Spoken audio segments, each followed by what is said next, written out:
computer and how it works this time. Thumbs up. We're going to get the recording. You can all hear me. Okay. Right, I'm going to melt your brain today. So we're going to do the hard stuff at the beginning. Has anyone read the book, Swallow That Frog? Eat the frog. Eat the frog, that one. Is it called Eat the Frog? Anyway, it's the white book with the frog on the front.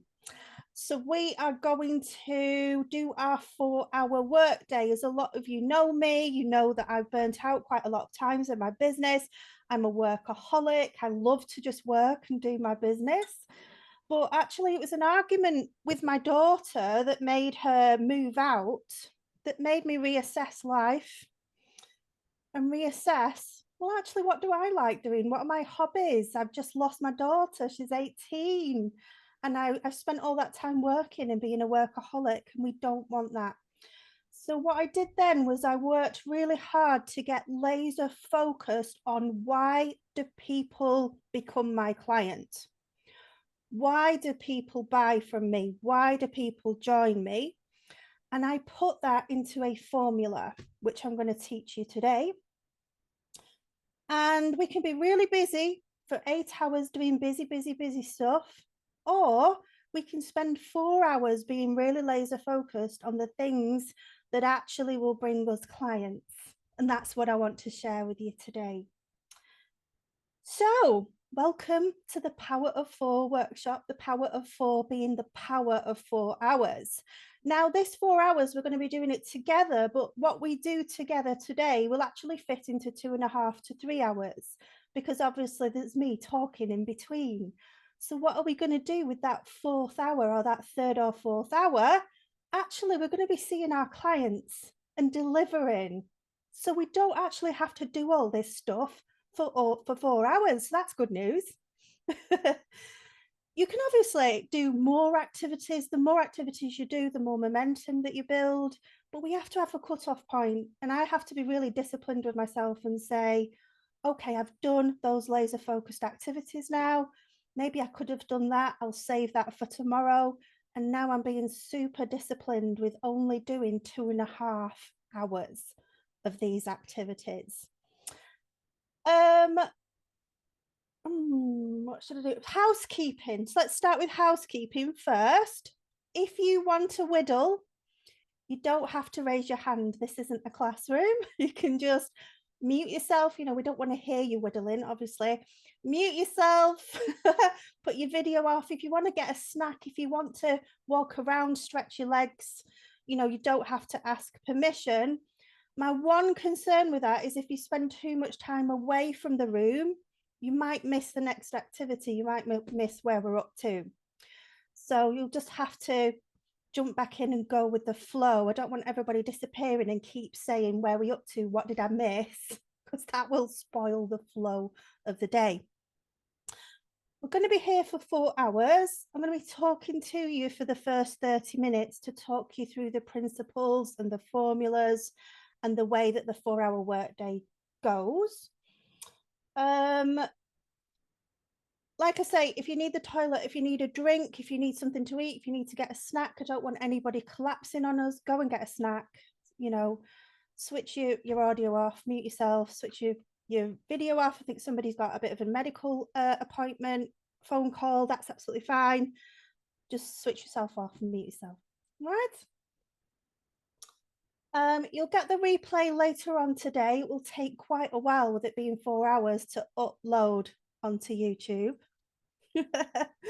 All right, so but you will get it by the end of the day today, as soon as it's done its thing, its rendering thing. The first activity is a bit of a strange one. I want you to get a piece of paper and write on it in big letters, if you've got a big marker pen or a Sharpie or something, I want you to write the words "open for business." And I actually bought myself a sign in Keswick. In fact, I'm going to show it you. I'm going to go and get it.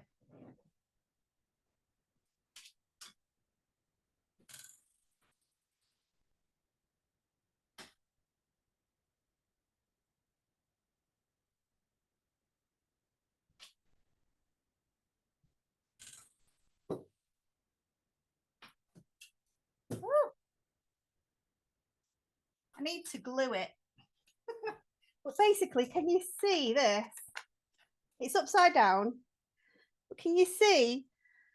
I've got a piece of wood. I bought this in the Lake District in Keswick, and I've got some little letters that say the word open that I'm going to glue to it tonight. Apparently, my husband is going to buy me some Gorilla Glue, which apparently is very good glue. And I'm going to put it on my office door. Because it's hard to have the motivation to treat our businesses like a real business when we can just put a wash on. We can just go for a quick dog walk. We could just get that washing back out and put it out to dry. We can just spend 5 minutes doing this and 10 minutes doing that, 15 minutes doing this. Then we're getting a snack. Then we're getting a lunch. Then we're getting another drink. And before you know it, we've done fluff all. We wouldn't do that, would we, if we had a real shop? We wouldn't be nipping and putting the washing in and out and this and that and the other and just nipping here and nipping there. Before you know it, 7 or 8 hours is gone and we're overworked and we're not getting the reward for it. We're not getting the clients. We're not getting the income. We're not getting the profits. We're not getting the consistency. And then we feel like a failure. And this is an easy loop, cycle and trap to fall into. So what I want you to do from today's session is get a sign. I would like you to put it up, stand it up. Brilliant, Lisa, love it. Lisa is open for business. Yes, Emily, love it. Brilliant, Leslie. So yeah, Carly, love it, Emma. Awesome, Lynn. I'm loving this. But can you feel the psychology of this? Like, awesome, Cherie. Can you feel the psychology that is different? I feel different with a sign here that says, I am open for business. I just have a different feeling about what I'm about to do.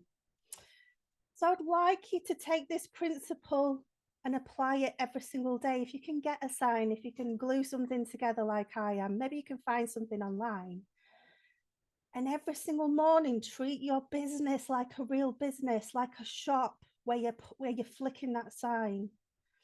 So the first thing that we do every day is flick the sign, open for business. The other side of my sign, funnily enough, it says bullshit corner, which I thought was quite funny. But in the morning, I'm going to flick it to open for business. I just found that really quite amusing in the shop. The other one said man cave. A lot of them really were not inspiring.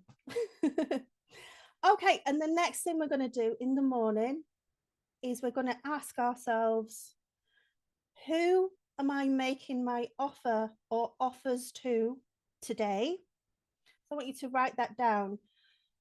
Who am I making my offer or offers to today?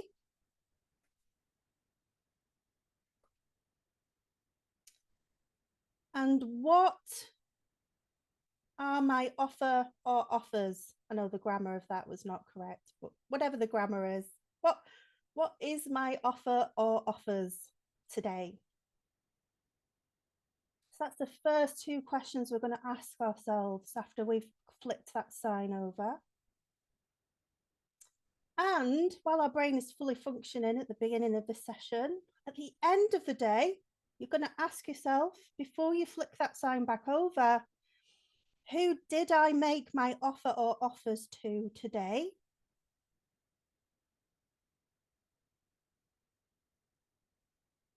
And what were my offer or offers? If we cannot answer those 2 questions at the end of the day, then we need to watch this video, this 4-hour session again and again and again and again and again until we can answer those 2 questions at the end of the day. All right, really simple. If you're able to answer those 2 questions at the end of the day, you're going to be successful. You're going to get clients.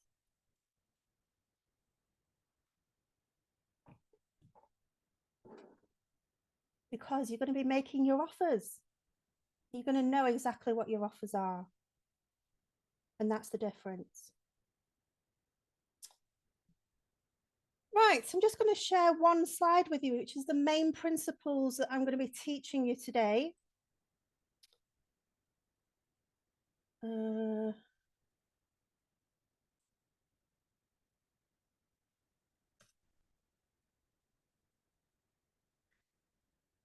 So I've got one slide for the day.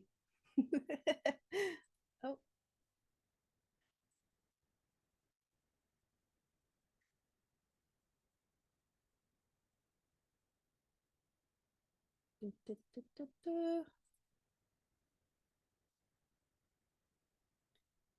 So these are our main points of focus today and every day. This is the 4-hour workday. The power of 4 hours gives us a life, gives us our hobbies, gives us everything back, gives us balance. And our 4 areas of focus are our audience, but a high concentration, as high as possible, of our ideal dreamy clients only. The more that we can concentrate our audience like Vimto, full of our ideal dreamy clients. I love Vimto. I just want to say that. the better it is, because of the higher percentage of the right people are going to see our content. And we're not trying to engage and talk to 5,000 people when 3,000 of them are not even the right clients for us, but we're just slowly and methodically relaxing and really just focusing on the right people. A lot of us waste a lot of time talking to and responding to the wrong people. Does anyone else feel like that? I feel like that a lot. And I'm not wasting my time. God love them all. I'm not wasting my time in my business and my life that I could be spending with my children. I'm no longer spending my time with the wrong people. I'm going to spend it with the right people. So that's principle number 1, audience focus, dreamy clients only. A big focus with our posting is that we're going to speak to those ideal dreamy clients with our words, with our messaging, with our copy, because previously we've been trying to speak to everybody. We've been trying to persuade people to work with us. We've been trying to speak to our whole audience.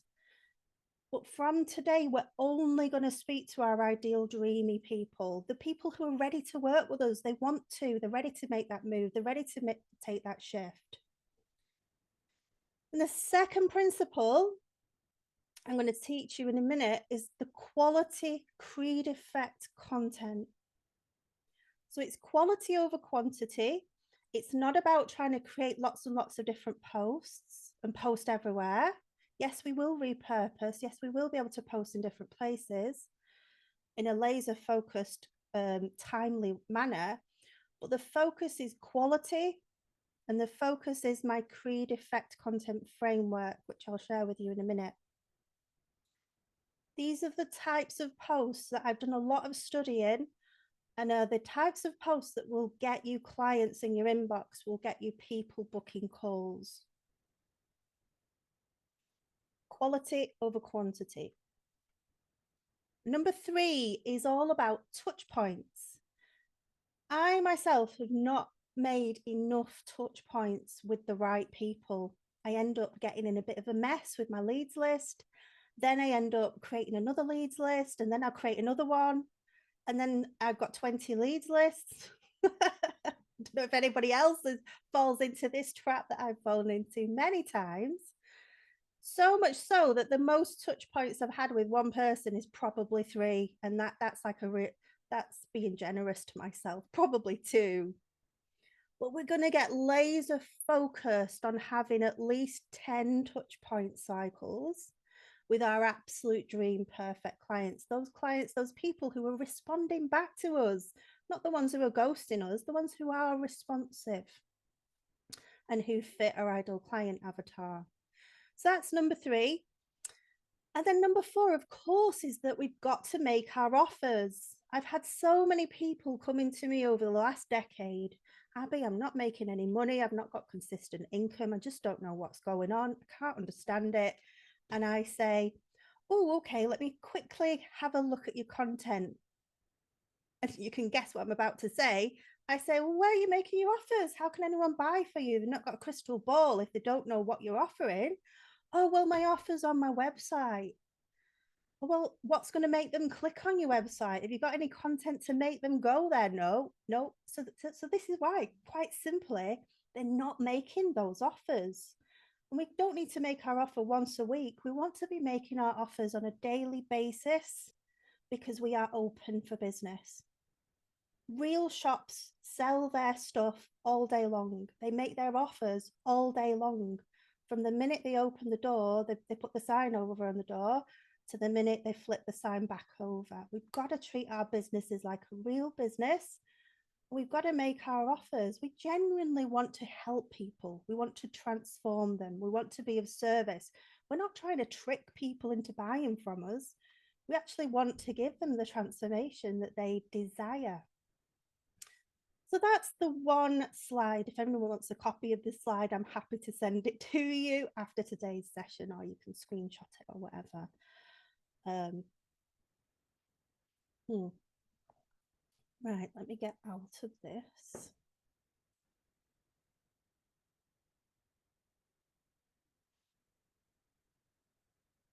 Right, so you've all created your open signs. You've all got yourself psychologically into the position, into that feeling of I'm open for business today.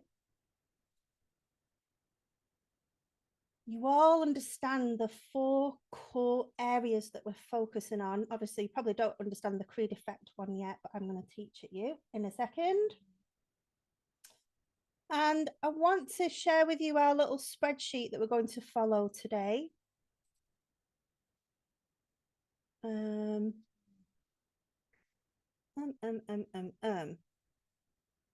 go here, and then I go sheets.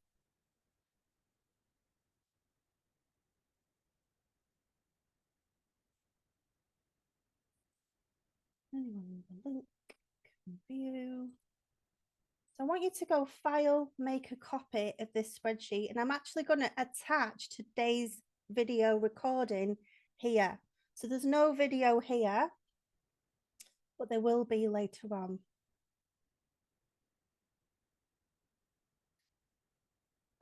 So I'm going to put it in the chat.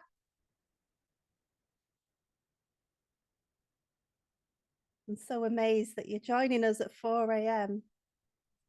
I've done it before when I've really wanted to attend something. Yes, I've got a lot of tabs open, but that was good for me. On my laptop, there's about 4 times more than that.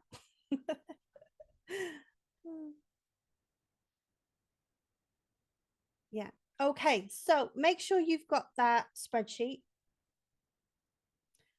And that spreadsheet, we're going to amend it. So it might not apply to you, or you might have a Facebook group. So you might want to put a few tasks in there that relate to your Facebook group.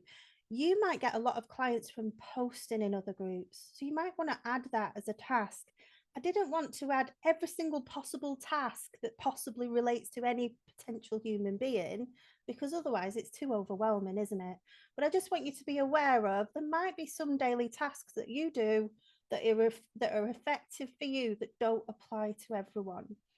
Like, not everybody's got a Facebook group, or not everybody posts in other Facebook groups. I don't post in any other Facebook groups anymore at all whatsoever. So I just want you to know you don't have to do that in order to bring in clients.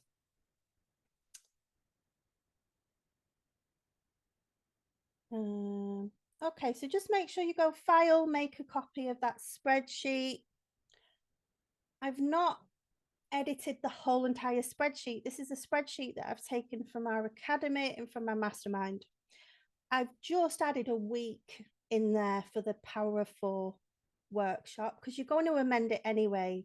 So then you'll want to copy and paste it so that you've got a copy of that for every day of the year, so that you know what you're doing with your 4-hour workday every day moving forward from today.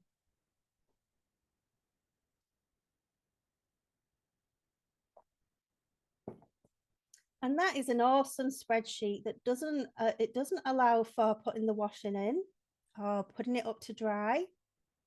It should keep you really focused. Where's July gone? Oh, here, I've called it Power of 4. So here I've got Monday, the 8th of July, and I've just copied and pasted it for a week, but yours is probably going to be tweaked and changed. So today we're going to go through all of these. In fact, I need to make a copy, don't I? Otherwise I'll be amending the original.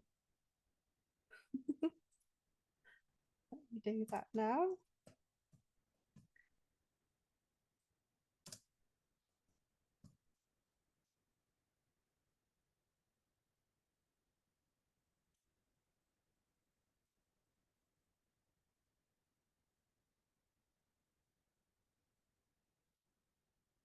Right, I'll get rid of that one.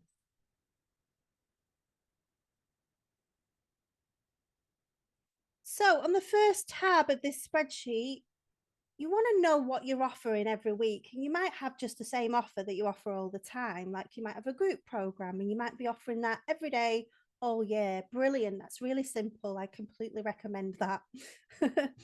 Or you might have different things that you're offering. You might be offering, a paid workshop for a couple of weeks. Then you might be offering a higher ticket thing. But you need to know at the beginning of every day, what are you offering?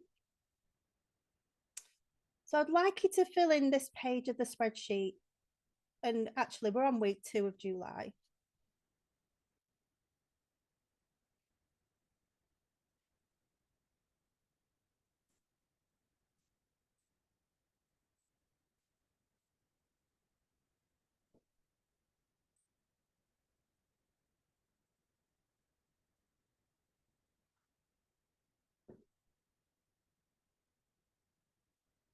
Is everybody okay? You've got a copy of it. Just let me check the chat. If anybody's having any problems, just write in the chat.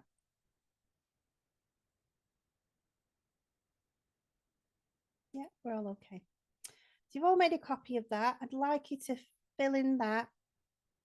Filled it in. Good, Linda. This is a different one, actually. So you want to have this one. This one for the Power of 4. Because I only created it this morning. I'd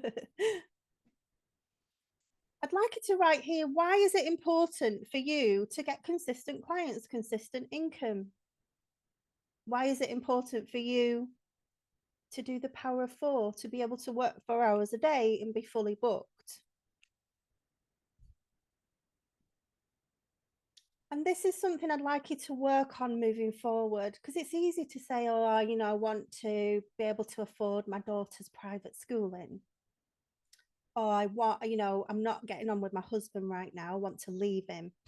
So I want to be able to pay my own bills and make my own way and be independent, not dependent on my husband's income because he's a sod, you know. But let's go really deep. What does this mean to you deeply in your heart? Because it's really easy again to get caught in the trap of, well, we're comfortable, we've got enough income coming in, we can afford a holiday, we can cover our bills. And then that massively detrimentally will affect your motivation because we're just ambling along. And if we're ambling along comfortably, we're not going to have that drive and that motivation to do these tasks. Some of the tasks are not comfortable.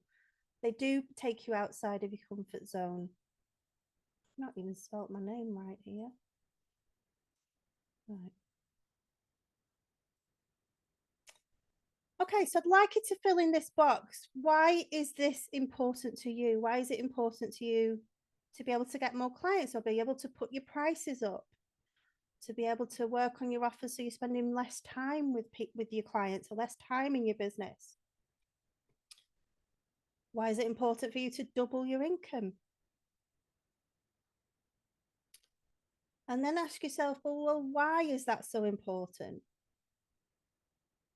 So if I want to pay for private schooling for my daughter, and that's why I'm doing this, well, why is private schooling so important for my daughter? What difference is that?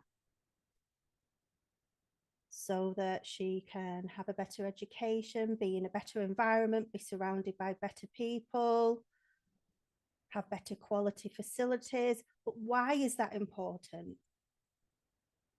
So the more you can dig into why these things are important for you, the more motivated you're going to be to do this 4-hour workday.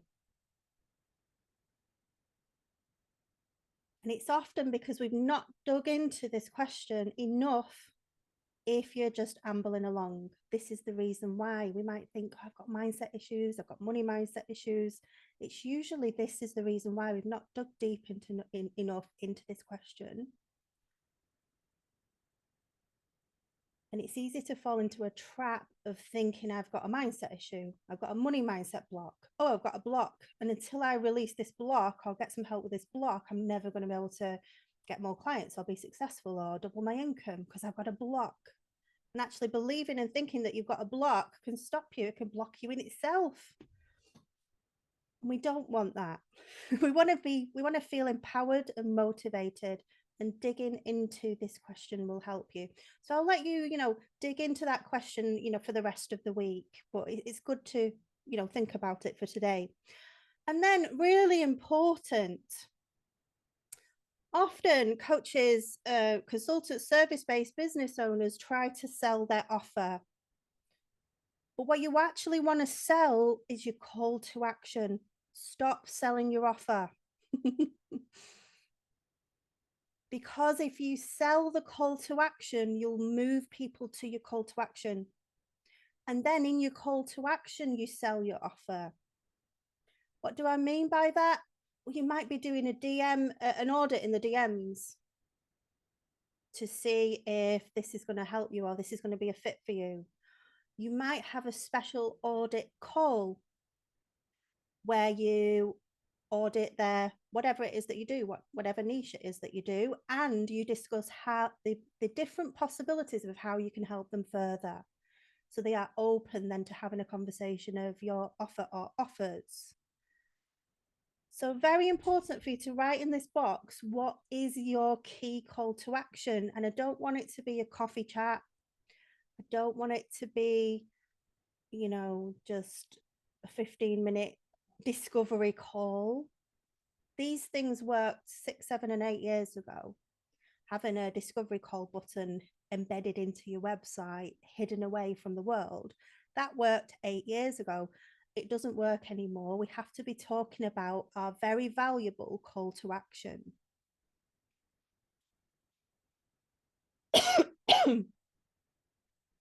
And I encourage you to give your call to action a name. We've had all sorts of different names, haven't we, Lisa? We've had game changer calls. We've had freedom strategy calls where you get an audit. The last one in my last launch, what did we call it, Lisa? Can you remember? Well, everybody wanted that call. We booked 54 calls in 2 hours. What was it? Do you remember? I don't remember what it was. Well, that was a good one. I think it was some sort of, it was the roadmap, was it? Was it the roadmap? Scale up call with a roadmap, and they get to take away the roadmap. And we actually had, what was it, 74% conversion on those calls. Brilliant. So you could have a pathway session, a roadmap session, a scale up session, a find the gap session, a sort your life out in 15 minutes session, and take away your sort your life out roadmap. It's always good to give people a takeaway, and really good to be able to hold it up so people can see what they're going to get, like a visual. I'm going to get this mind map. I had a client once called Debbie. She did amazing mind mapping sessions with people, and they absolutely loved it. She had this special software that gave everybody these amazing mind mapping diagrams. Elevator session, yes, Sue, love that. And then say you will also receive XYZ at the end of the session, and you can hold it up and show a visual so they can see it, they can feel it, they believe it, they want it. They're salivating over it. They can taste it. Get your shit together now. Now or never, call. I love it. And get your special no more shit roadmap. But naming our calls makes it more tangible. It makes it more like, well, yes, that's the reason why I want to call, because I want the no more shit step-by-step action plan. When something is more tangible, when they can feel it, when our ideal clients can taste it, when they want it, when they can see the value of it, then they're going to book. They also need to be aware that you're going to talk about your offers. So at the end of the session, we'll have an opportunity to discuss the different ways in which I can help you further. You don't want these calls just to be for freebie seekers. You can also have people qualify on the questions. That's what we do, don't we, Lisa? So when they book the Calendly link to book a call, they have to answer 3 questions: where they're at, what level are they hoping to invest in their business over the next 12 months, something like that, and the outcome or their main goals. It's 3 questions, a bit like that.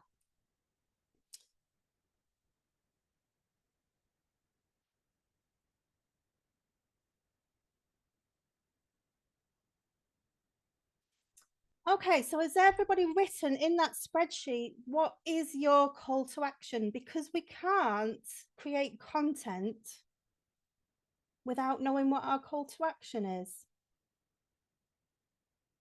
It's like pissing in the wind. We might as well not bother. So we really just need to spend a few minutes now thinking about what our call to action is. And don't procrastinate on perfectionism. Just give it a name, a roadmap session, and then draw a nice diagram later on today or maybe tomorrow of a roadmap. You can refine it later. People like a pathway, they like a roadmap, they like an audit. One of my clients I worked with years ago, she's really successful now. She doesn't do any sales calls, she doesn't do DM selling. She just gives a Loom audit to everybody. She does an audit and then, tells them at the bottom, gives them a bespoke few paragraphs of how the person can work with her moving forward.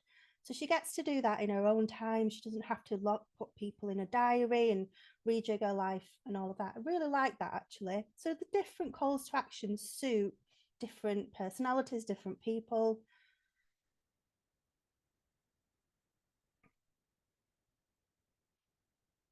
Get your trial of the stress reduction mission. So stress reduction mission, 20-minute power session, something like that. 9 to 5 escape road mapping session. Love that, Emily. How do you add the 3 questions to Calendly? Just look it up on YouTube or Calendly. Some of us are using different softwares, but there's a facility in there for when people book, they've got to fill in a quick questionnaire. I think it's really simple to set up.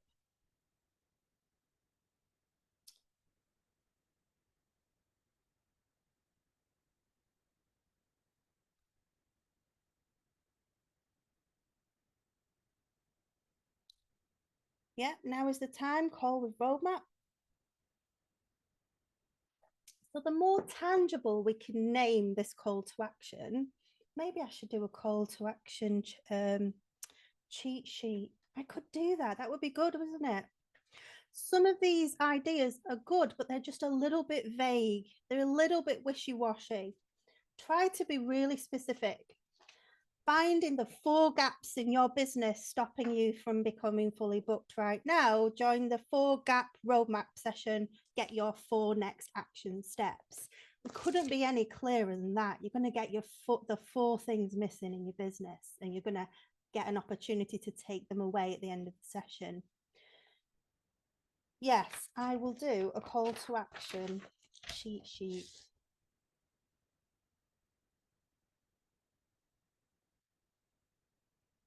I think it's very much needed. That would be good for you, for your business, Lisa, as a freebie.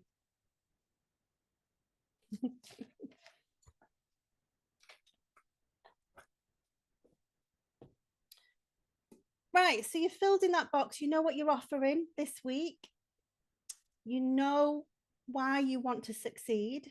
You're going to dive a lot deeper into that in your own spare time. Definitely do that, though. It's really important, especially if you find yourself ambling along in your comfort zone. You must dive deep into that question. Yeah, love that, Emily. Really specific. Yep, Sue, that's good for you.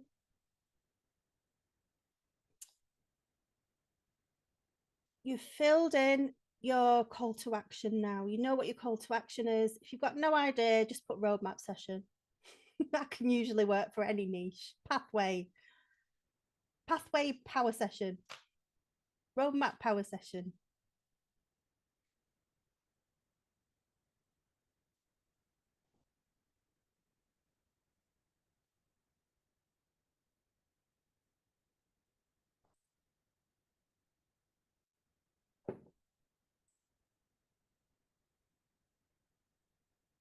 Oh, I've just rejected someone to enter the room. It's too late for anyone to enter the room now. Because they'll be like, where are we up to? What have I missed?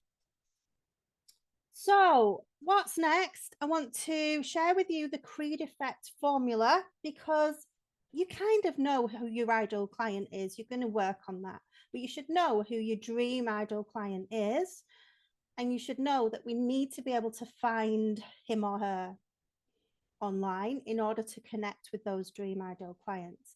So, I'm not going to sport with your intelligence by teaching you about ideal clients right now.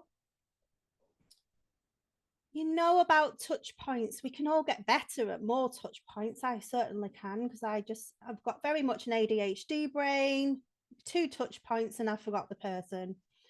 But it is really all about having one leads list and working that one leads list and not doing what I've done and creating another one and another one. Actually, I do have my diamond dream clients on a separate tab because otherwise they get all lost in my main leads list. So I have got my absolute diamonds who I think I would love to work with her. I can really see how I can help this person. She's an action taker. She's intelligent. She's savvy. She's a go-getter. She's got a sense of humor. I would love to work with Sally. So I have all those types of people on a separate list. Those are the types of people I engage with more. I help more. I'm building a relationship more.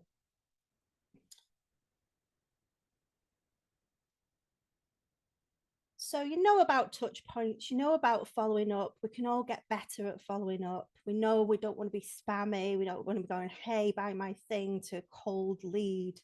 It needs to be hot leads, people who are into us, that we do those kinds of messages to. Like I sent messages over the past few weeks about the Power of 4 session.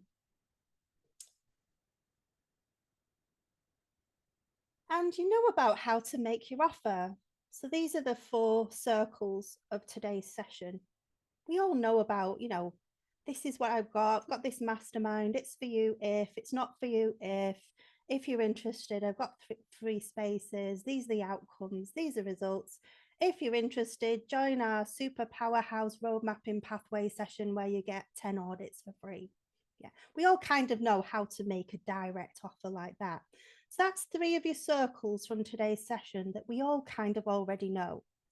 But what we all don't really know is what is the content that is going to get us clients. Because when we look and audit each other's content and our own content, when we look back at it over the last month, what I find is there's very few posts that actually sell your offers, that are actually going to pull people in. So the Creed Effect framework, or the Creed Effect method, for anyone who doesn't know, comes from a perfume called Creed. This is an extremely expensive scent. And apparently when you spray it, everybody flocks to you. So Creed for men is hundreds of pounds. I think it's £300 or £400 for a bottle. And the idea is that the men spray it in the bar, in the cocktail bar, and all the women flock to them instantly. But each spray is like £10. But it's totally worth it if he's getting a flock of birds magnetically attracted to him at the cocktail bar. So this is why I've named it the Creed Effect Framework. There is Creed for women in a beautiful purple bottle. I've not smelt it myself, so no judgment if it's rank. No judgment. So the Creed Effect content is quality content that attracts our exact ideal dream client flocking towards us. And when I say flocking, you're not going to get anybody flocking towards you with one piece of content. Social media is a slow burn, as we all know. But if you put out a piece of Creed Effect content on a daily basis after this training, you will start to see inquiries coming in very quickly. I've only really been doing this exact framework for a week and a half. If you look back at my posts, I'm already having messages. I'm already having people complimenting me on my recent content. Those were the exact words that somebody said to me. Was it yesterday or the day before? Alison, it was. I was like, well, thank you. You've noticed. And she said, yes, I have noticed your content and I got your email. I absolutely loved it. This is the Creed Effect. So I'm so excited to be sharing this with you today. I'm tingling all over with excitement. I am. Rachel says she thought it was after the boxing movies. What? Yeah. So let's go through what is the Creed Effect content. I want you to write this down.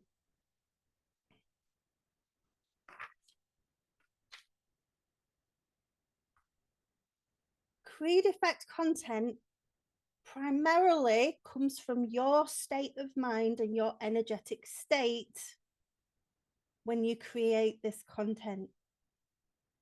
You need to come from energetically from a place of full embodied certainty that you can get results for your clients. So your mindset and your energy is the first thing that you need to think about before you create this piece of content. And even if you're going live or doing a video, you need to be in a state of full embodied certainty that you can get results for your clients. That you do get results for your clients. That your clients get results, they get outcomes.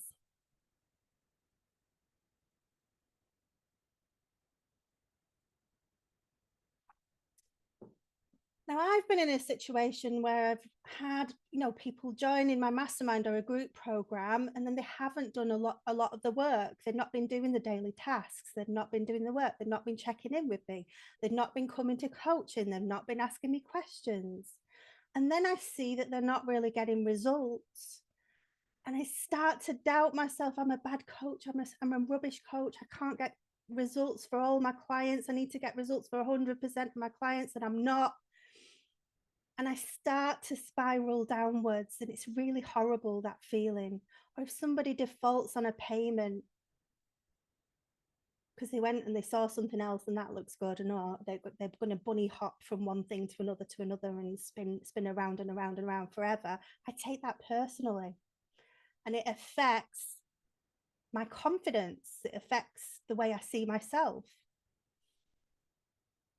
But I realize it's not true. The people that I do work with closely, the people who do the work, the people who do take the action, the people who do take my mentorship on board and they actually do it, get results 100%.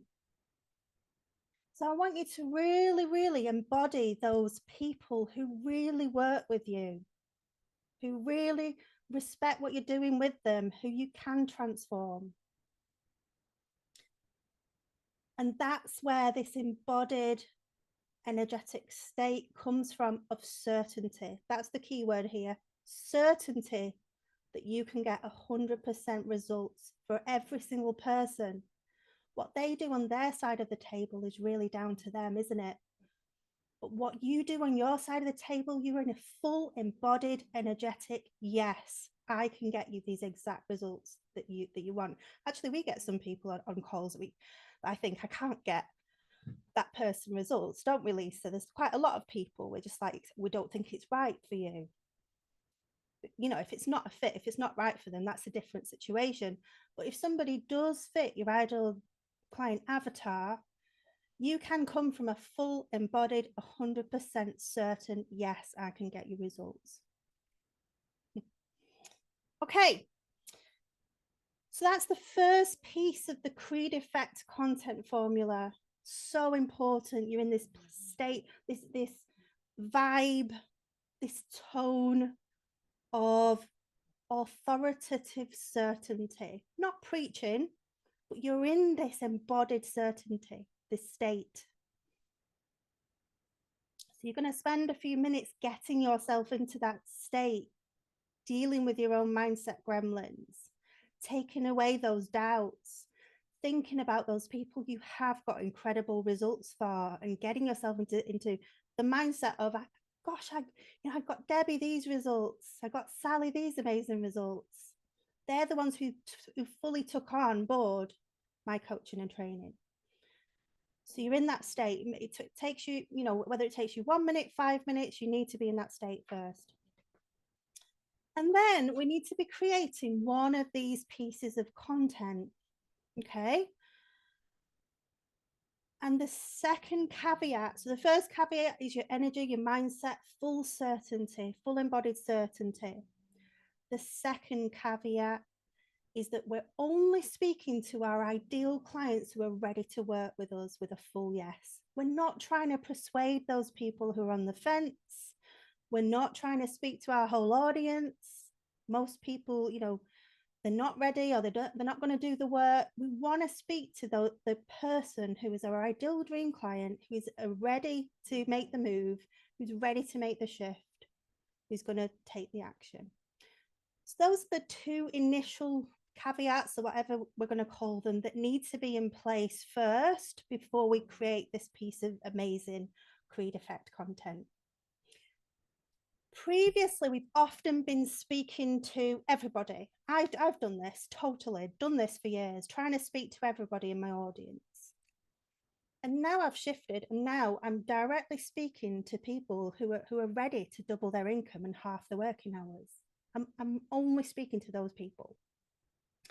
And it's an amazing difference of tone, of copy, everything changes when you're just speaking to those people. So you don't want to be trying to convince the unconvinced. You're speaking to the people who are ready to take action.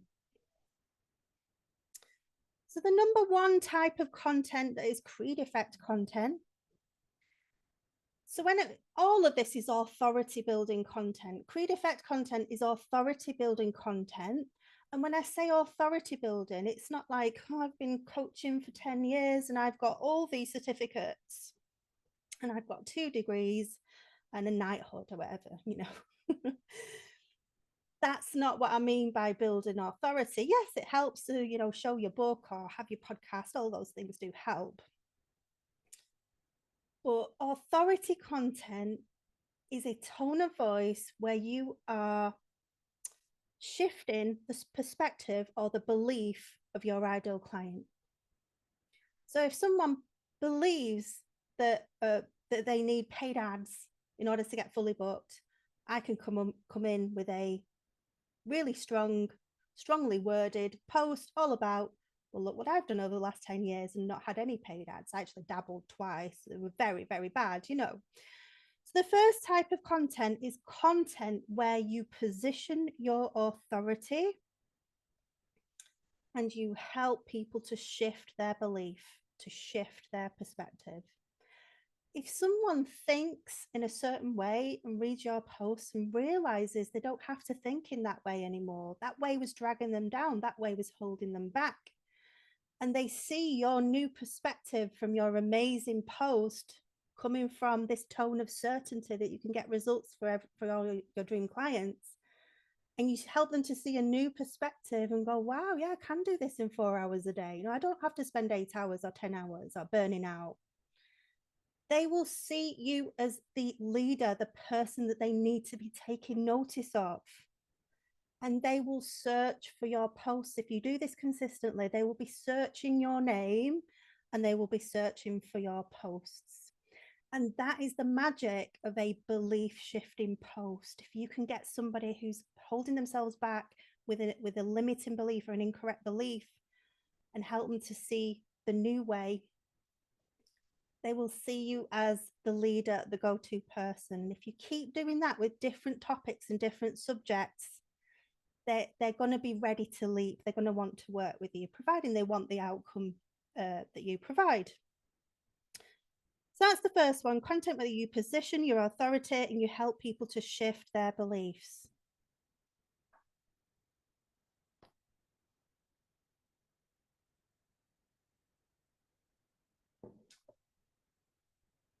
Dame, Abbie, or damn. Damn.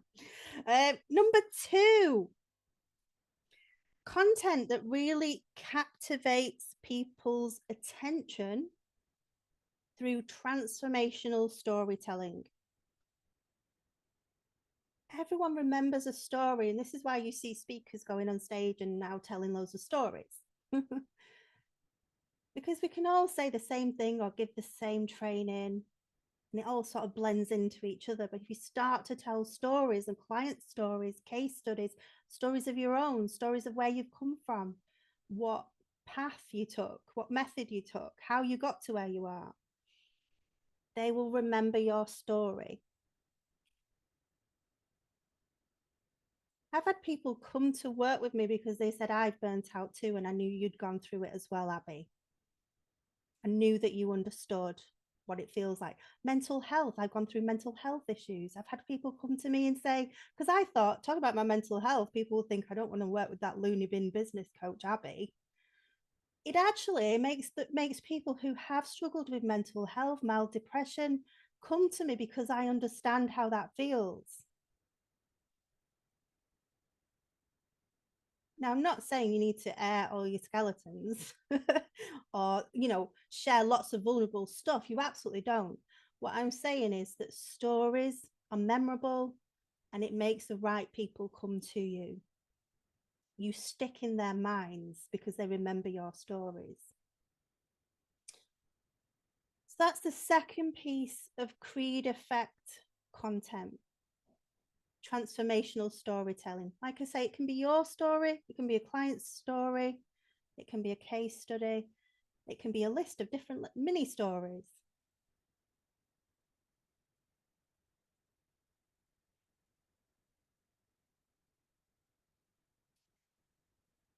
Number 3 is content that celebrates your clients. Testimonials.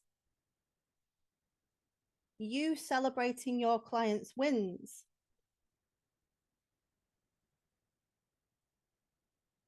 I've not done this enough in the past. I'm starting to do it a lot now. But documenting a client's journey, why they came to you, what transformation you brought them, where they are now, what they hope to achieve in the future, just as what is it called, like a carousel post, or you could have it as a long written post. There are different ways of displaying the same information. But if somebody has the same sort of situation as Sally Smith, and I got Sally Smith to double her income and half her working hours in 3 months, and now she's got a completely different life as a result of working with me, and somebody's got a similar situation to Sally, they're going to read that post and go, wow, I want to work with Abbie because I've got, a sick child, I'm caring for elderly parents, and my life's gone tits up as well, just like Sally's.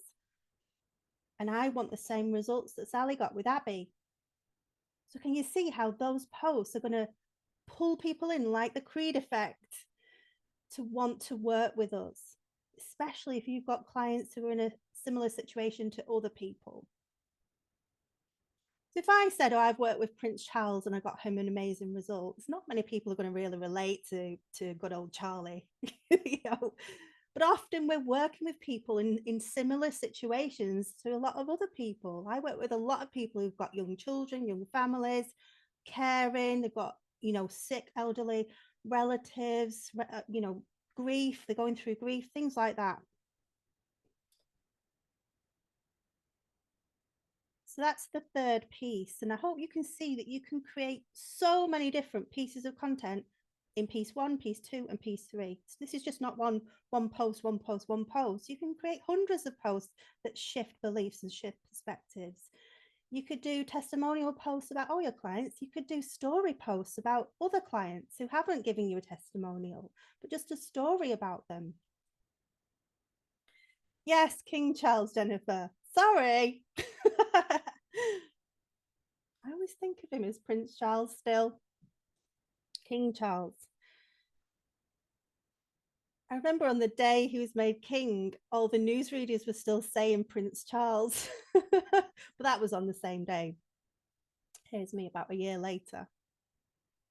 Yeah, it's automatic. Right, so the fourth piece of creed effect content, and I bang on about this all the time, and I've never actually seen anybody write this post. I've talked about it for about 3 years. It is a post documenting how you get results for your clients. You'll see me do it. Last week, I documented how I talked about my 4 frameworks. Post explaining how your process works.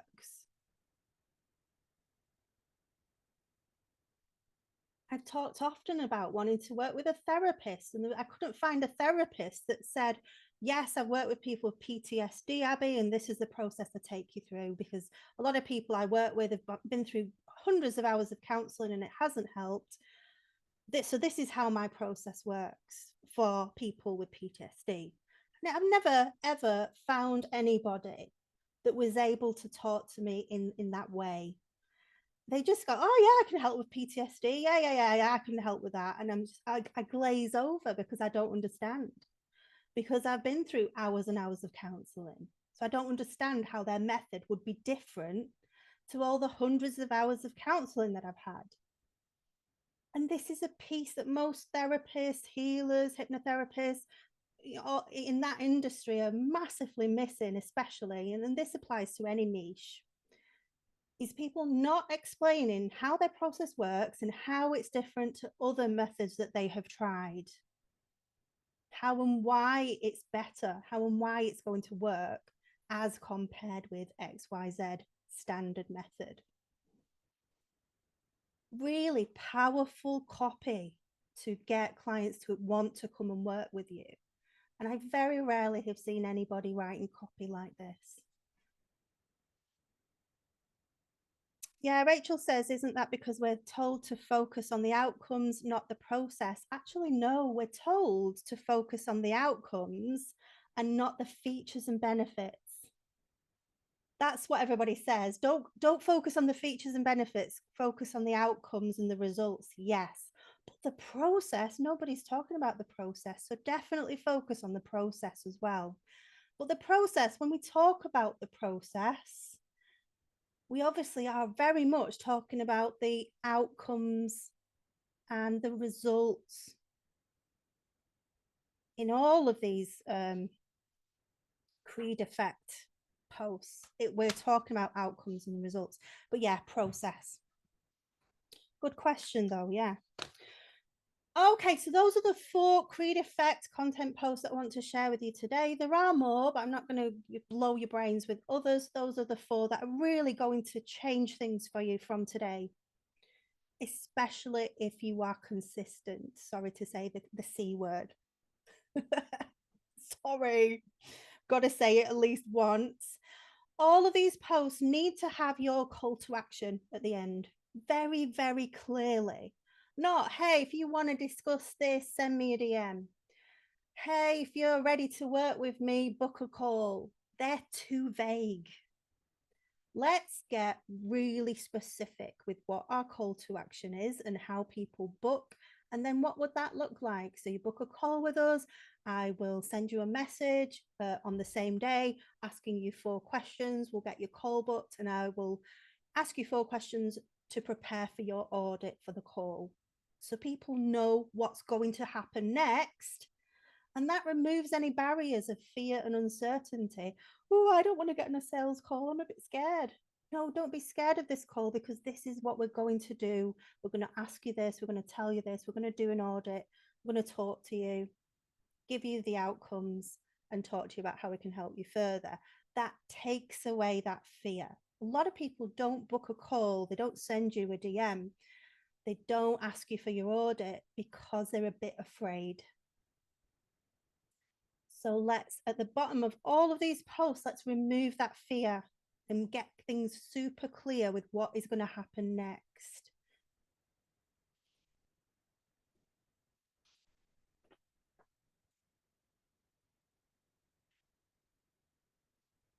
Oh, I've got a fifth post here.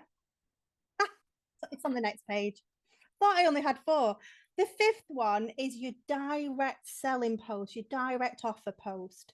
And I would like you to post a direct offer post at least once a week. Because people need to know exactly what your offer is. They haven't got a crystal ball and they're not all going to click on your website. So you want to really remind people what your offer is. Ideally twice a week, but we've got these other posts that we need to be creating. So you can add what your offer is to the bottom of some of these posts. And you can look at my content. I'm really focusing on doing this now, moving forward. So you'll see me doing something, one of the Creed Effect formula pieces of content. Then you'll see me talking about my offer, and then you'll see me very clearly setting out the next steps, the call to action. So you can learn more from reading my posts moving forward. It is my commitment to do 1 post a day. The number 5 is asking questions, like engagement questions. Yeah, so that's not Creed Effect content though, Marina. There's lots and lots of other different types of posts, like, oh, come and join my Facebook group, or I've got an event happening on Friday, who wants to come and join me? But these are specific Creed Effect client magnetic attracting posts here. But yeah, engagement posts are important just to get people engaging. I usually do personal posts at the weekend to get a bit of engagement. You can ask questions, conversations. Those are good posts for engagement too. Oh, number 5 you didn't get. Number 5 is directly selling, a direct offer. Here's an offer. I'm offering it to 3 people this week. I've got 3 spots available to join my mastermind. We're starting on the 22nd of July. And setting out what the outcomes, what the results are, what the process is, how people are going to get results, and a clear call to action at the end. That's number 5.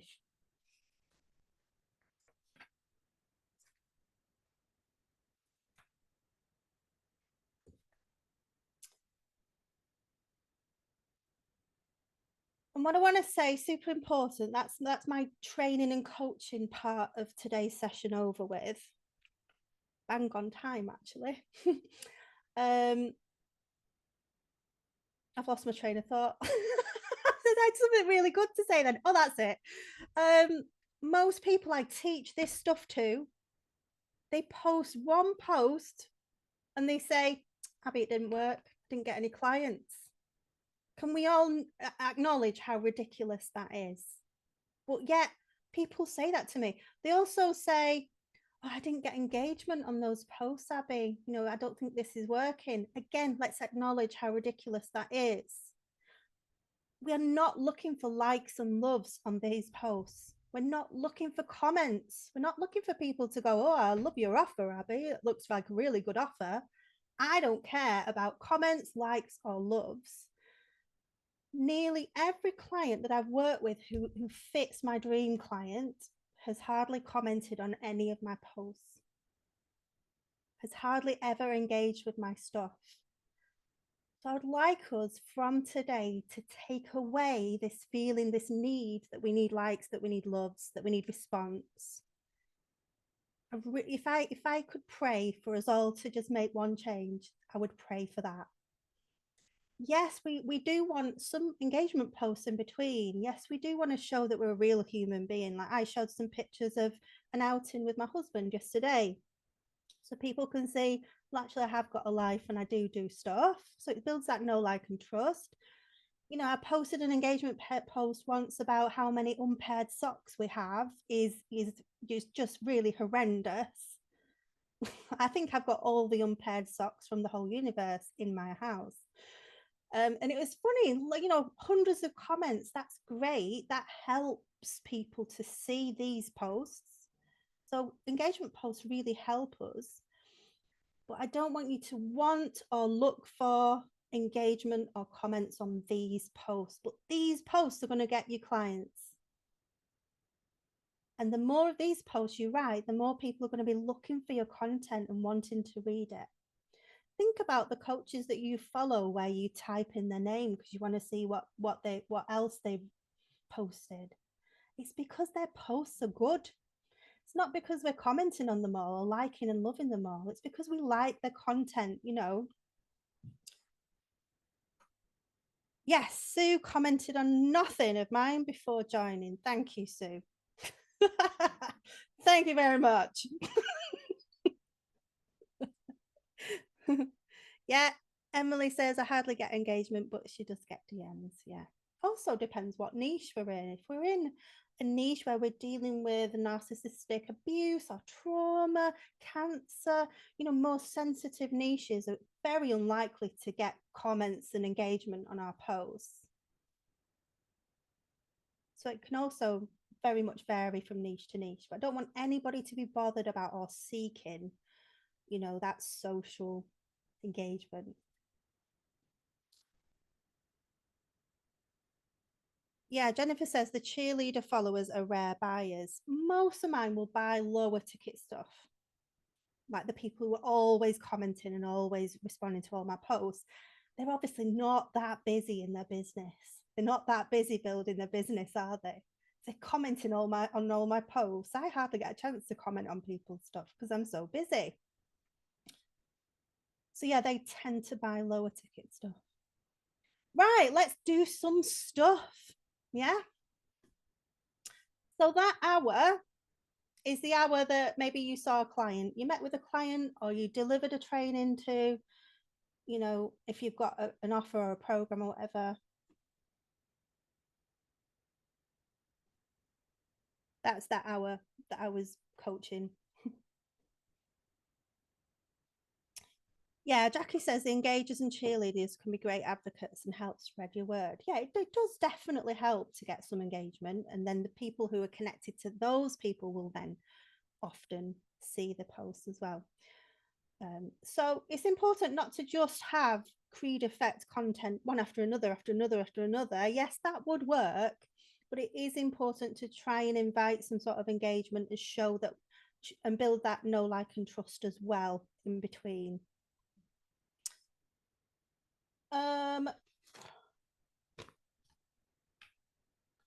So we're going to do some work now. We're going to open up our spreadsheets. And the first thing I want you to do, I only thought of this 5 minutes before we started. So I thought, shall we go through it in order? And then I thought, shall we create 2 creed effect pieces of content at the beginning while we're a bit more focused and we've still got all our calories and our blood sugars are fairly stable, you know? I think that's better, that we create 2 things first and then we go through the more easy tasks after. Leslie says, don't we need likes, comments, saves, and shares for the algorithm? No, it does help if you've got an engagement post in between, but it doesn't help to get clients. So we don't need engagement on those posts that are attracting our clients. Okay, so the first thing I'd like you to do is create a place where you're going to be able to store your testimonial posts and your case studies and your client stories. I'm going to show you what I've created. You're very welcome to do the same thing. But if you use Airtable or you've got some special snazzy thing that you like to use, then please use your special snazzy thing. And I'll just explain. So I don't know why it says I'm blocked because I'm not.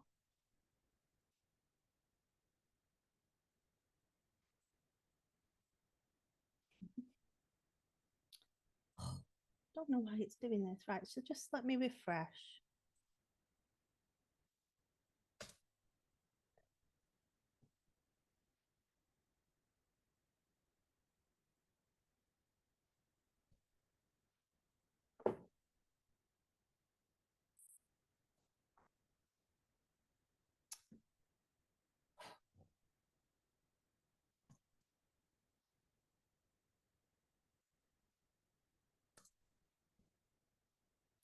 So I've created, it looks like my Facebook is not working.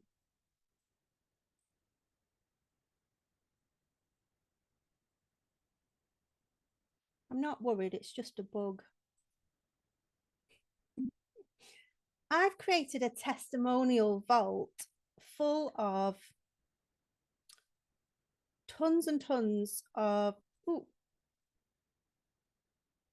testimonials. There's you, Sue. Testimonials, client results. I've saved them all in here.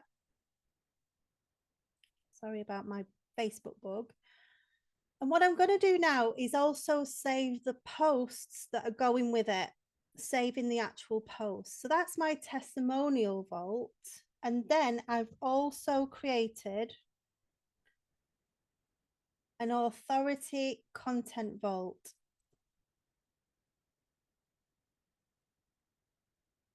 So my authority posts, so my Creed Effect posts are all going to be stored here. So this is a story one. So I did number 2, Creed Effect content number 2. Telling a story about why Carol didn't get very good results with me, yet Frances, who is in exactly the same situation as Carol, got amazing, incredible results with me. So telling the story of the difference between those two clients, and then offering my offer at the bottom and a call to action. And what I did was I created that post, I shared it to my stories, I turned it into a reel. I then emailed the whole thing to my email list as well to get maximum visibility of that story, my offer and my call to action. I think we booked 2 calls from that post, or definitely 1. Can't remember if it was 1 or 2. That was that one that came in at the weekend, Lisa.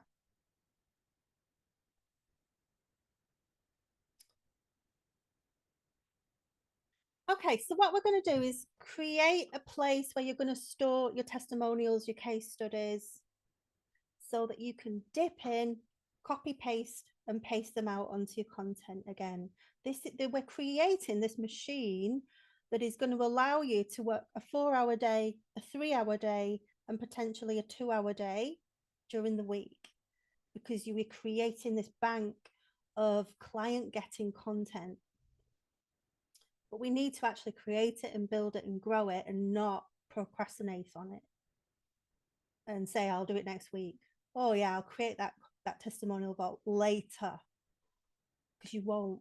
I've been there, done it, got the t-shirt. Same with the authority vault. If you don't create that vault, it's all going to get lost, scattered down your feed. You're not going to remember what posts you post. You can give them labels. You can add them to your guides under your pillars of content. So if one pillar is, doubling your income, for me, I could put it in a guide. These are all my authority Creed Effect posts, all about doubling your income.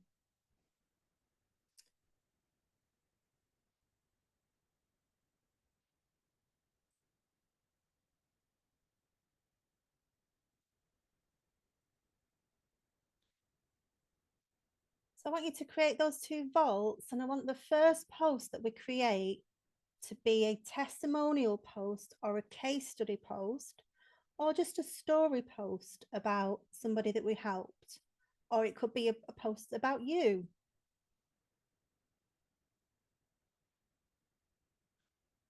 But I'd like us to be able to put a post and save it in that testimonial vault, because that's something you can pull back out in 3 weeks and just reuse it.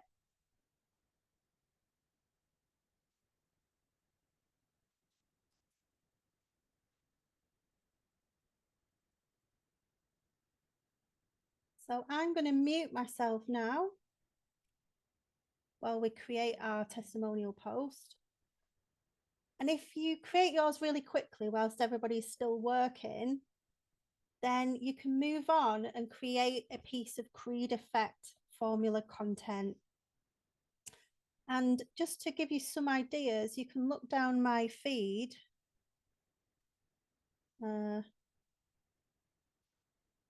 Sandra says, is there a reason you create it in Facebook and not in Trello or Asana? Yes, that's because I'm posting my posts on Facebook. I'm already there.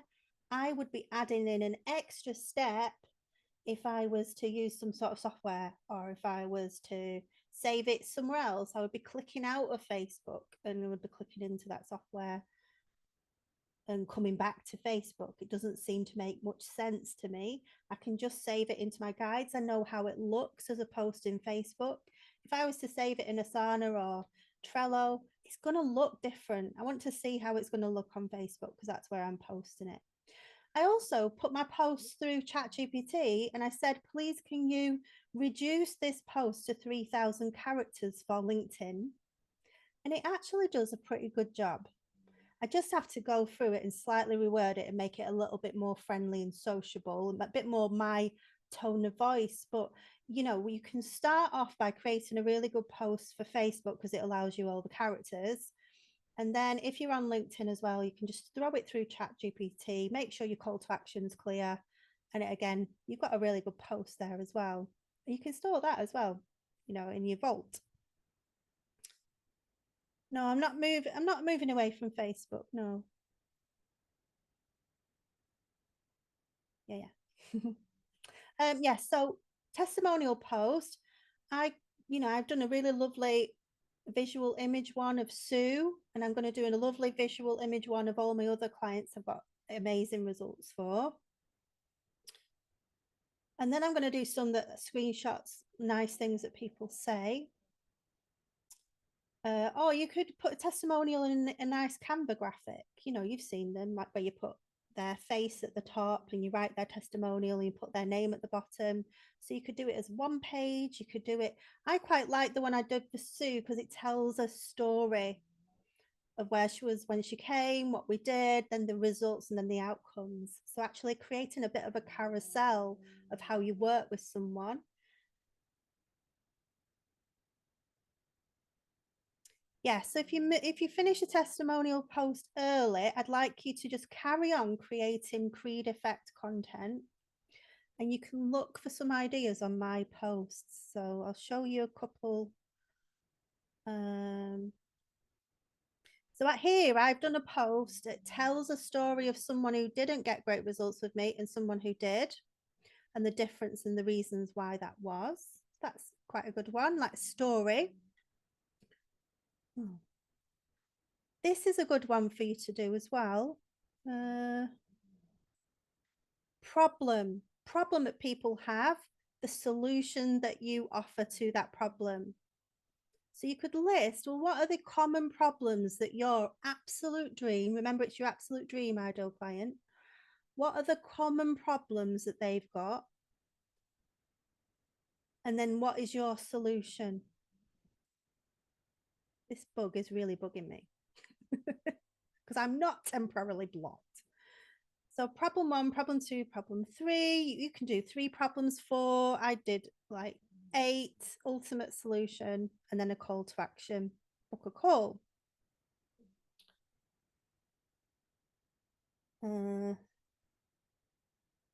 could number them, you know, you don't have to put problem 1, problem 2. There's little emojis that got numbers as well. So 1, 2, 3. So that's quite a good one that you can do. All right, are we all good to go?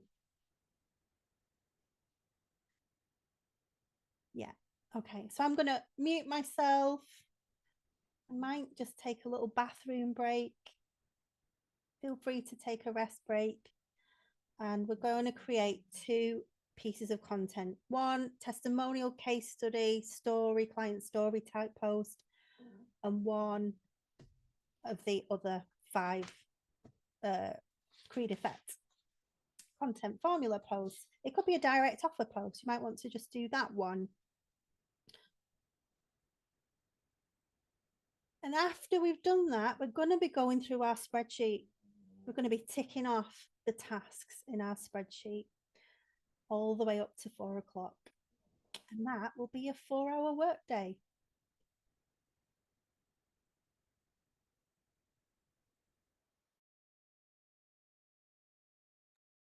If anybody's got any questions, please do put them in the chat. I will check the chat regularly.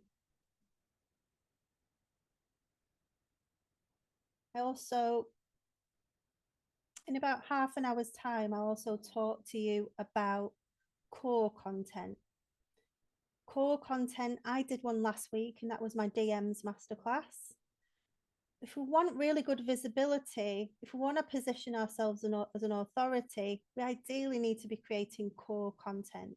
So my DMs masterclass was a piece of core content. I'll talk to you about that in about half an hour.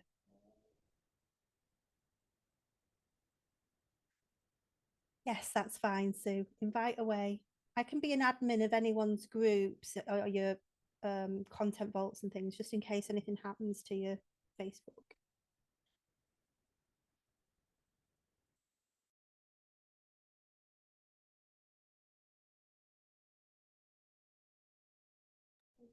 And I love what Emily's just said there. Make sure you write your post outside of Facebook. I've done that where I've been writing a post in Facebook and then I've lost it. I've gone to post it and I've lost it. If I ever do write my post in Facebook, I always highlight the whole thing and copy it to my clipboard before I post it.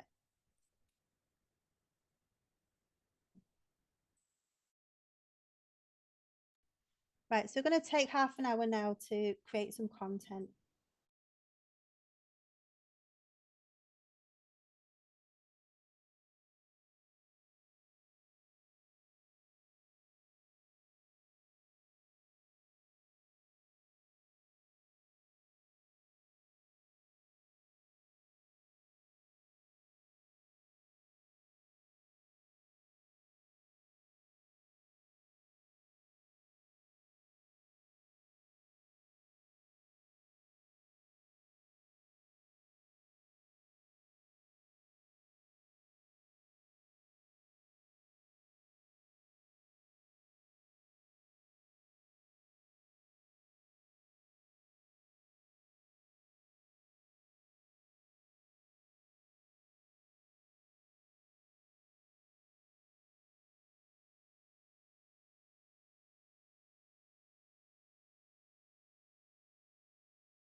Right, folks, my half-hour timer has just gone off. Has everyone at least been able to create one piece of Creed Effect content in that time?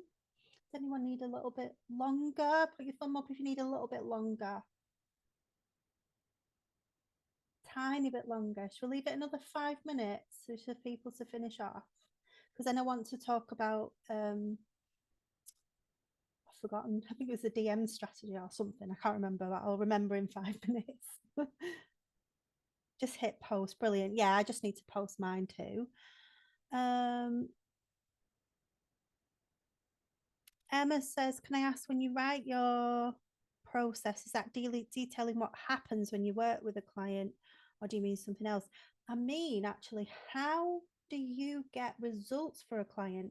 So your process, for me, I've got 4 frameworks that I teach, and taking somebody through those 4 frameworks, they cannot not get results. They cannot not double their income and get fully booked and half the time.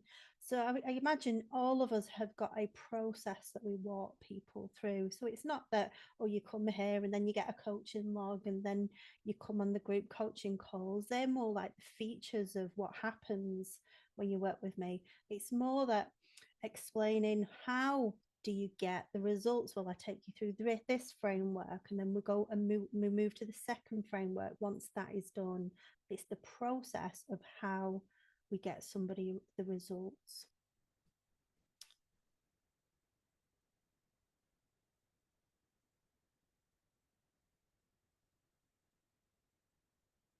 Okay, 5 more minutes, guys.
Okay, so as you can see, I've just done one post, not two, but it's been what, half an hour? So that's really good. You know, I've got a post there that I can use over and over and over again for the next 3 to 5 years. I've got it saved in my testimonial vault, and I will post it maybe once every 3 weeks so people can see the results that I'm getting for my clients. So I'm really pleased with myself that I've got a piece of content that I can repurpose and reuse. I can obviously use it on Instagram, on Facebook, in my emails. I can use it on LinkedIn. So it's going to get lots and lots of visibility. I don't know how many posts you've done, if you've done a short testimonial post, if you managed one of the other styles of posts from the Creed Effect formula. I am going to put the Creed Effect formula also on a cheat sheet, as well as the different calls to action. Obviously, the calls to action that I write down are just some ideas. They're non-exhaustive. You could come up with your own call to action that isn't on the sheet, and that'll be fine. Linda says almost done. I was reviewing earlier posts to get into a content vault. Love this idea. Brilliant. Sue says, I've used one of your posts, Abbie, Claire, and Francis. I've been tailoring it to two of my clients. Brilliant. It's great to do this like this. Thank you. Haven't finished it, but it's a great structure. Yeah, that was a long post. It probably took me about, I don't know, 45 minutes to create that post. But again, I saved it in my vault. I can use it again. I also sent it to my email list and we booked a call from it. Yeah, so always look out for my posts and feel free to follow them, follow the formula, follow the structure of them, because I'm really focusing on this type of content moving forward. I hope you can all see how valuable creating content like this is, and how perhaps different it is to what you've been doing in the past, which is usually a little bit slapdash, haphazard, spaghetti the walls. Yeah. What I do want to say is, do make sure you do some different posts in between that bit of engagement, or a bit of, what you're having for dinner. Make sure that you do come across as a real genuine person and human being. It is important to get a bit of engagement in between these posts, but not important to get engagement on these posts. All right, Lynn says this has really helped, having the organisational structure together. I have some time now setting up, getting stuff done. Yeah, so I want to talk to you now for the next few minutes about this concept of core content, right? So the whole thing that I'm teaching people now is how to get laser focus, how to have a 4-hour workday. Part of having a 4-hour workday is creating these vaults, because you can start to pull out your content from these vaults. Remember, we're not worried about engagement. We're not worried about, how many people are going to comment on them. We're just bothered about that people are going to see quality content coming through your feed on a regular basis. So you can start to repurpose these posts once you've built out your vaults for about a month. So that's one way we can get the time that we're spending in our businesses right down to a nice hour, just 1 hour. If you've got no client calls, no bookings, if you're not doing anything else, you literally just need 1 hour a day. At that point in the future, obviously it's not now, because we're building it. We're building this machine. The other thing I advise you to build and to think about building is what I call core content. Core content is the stuff we're putting in our vaults. Core content is this Creed Effect authority building content. So we're saving this core content. And the third type of core content is like a training video. So I did one all about how to 10x your DMs and enroll more clients without having to send cold DMs. And I did that last Thursday. I didn't go through a big, lengthy 6-week events process, which I have been doing in the past. Now I've changed my strategy, and I'm just going to do one video a week on week 1, 2, and 3 of the month. And I'm going to have week 4 off, completely off. I'm just going to repurpose stuff on week 4, because I'm going to do my hobbies, enjoy myself, and just have the 4th week of every month completely off. And that is my promise to myself. So I will have created 3 core content videos on week 1, 2, and 3. A core content video is a short training video. It might be 20 minutes, 30 minutes, 40 minutes max. I went a bit over because I was talking to people on my live stream. So I might actually re-record that. It ideally needs to be, under 30 minutes. And what I want you to do is give your call to action right at the beginning. If you watch my video, I gave my call to action right at the beginning.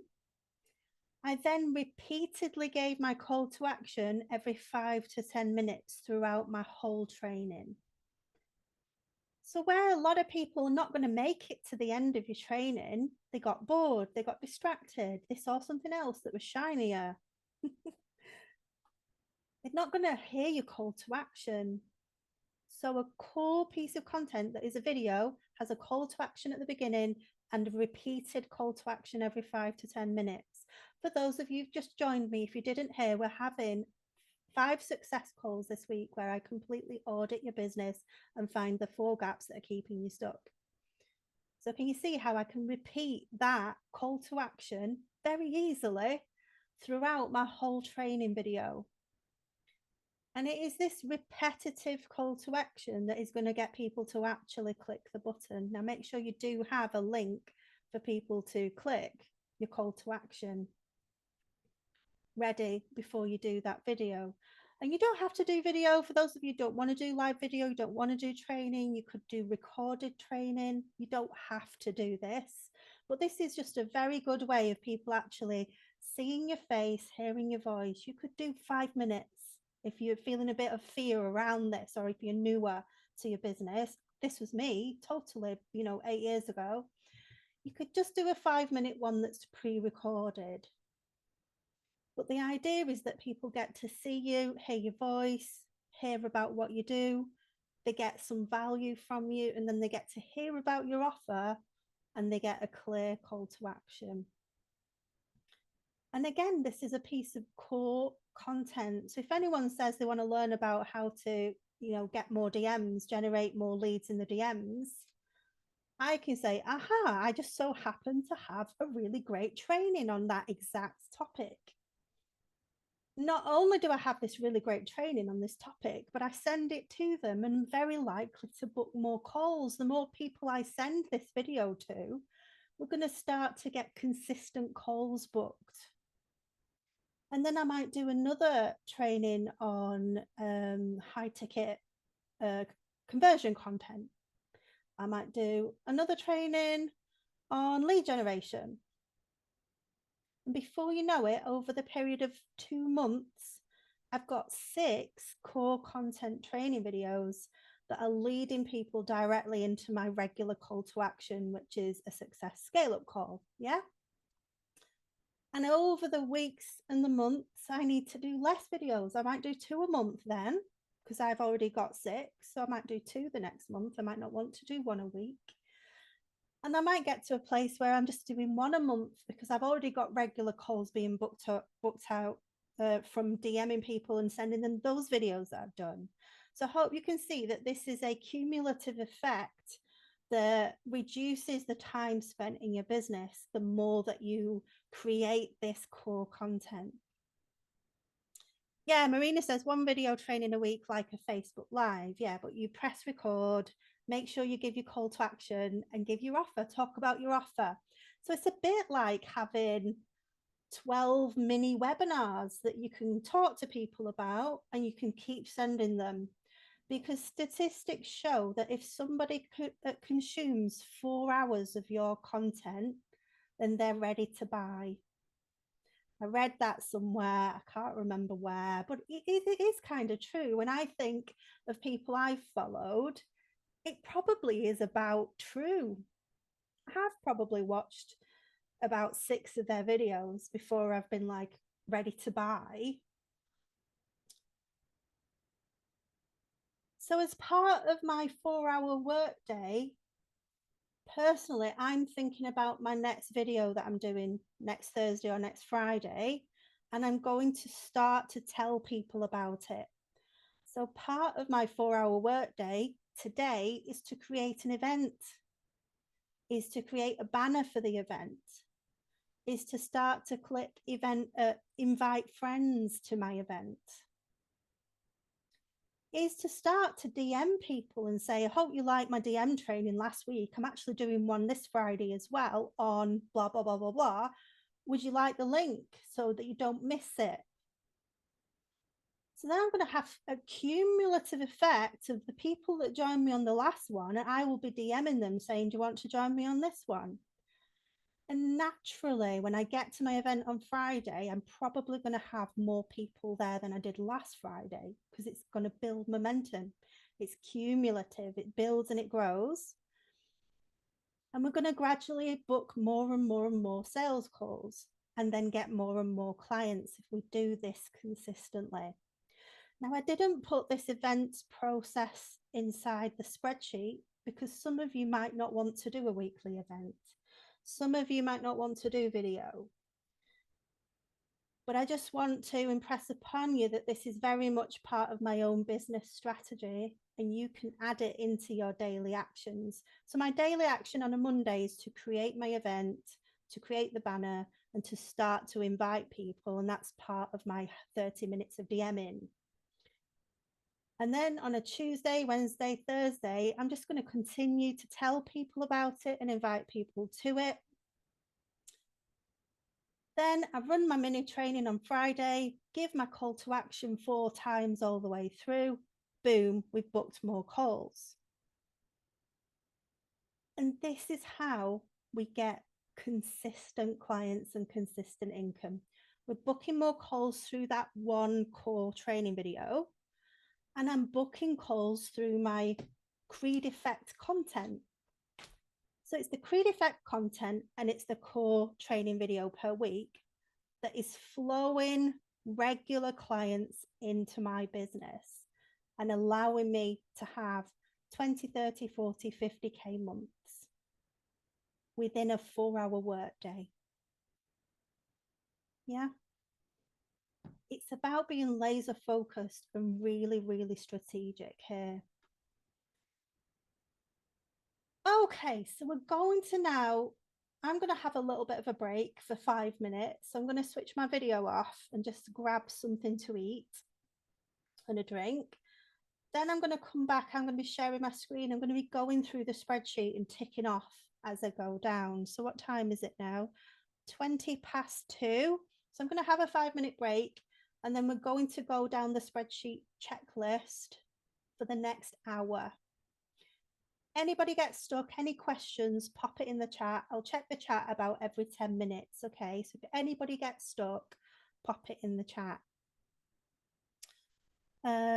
Marina says, do you only send them through the DMs or is it posted on your profile? Yeah, so you can do any of those things. The idea is to get as many people onto the training as you can.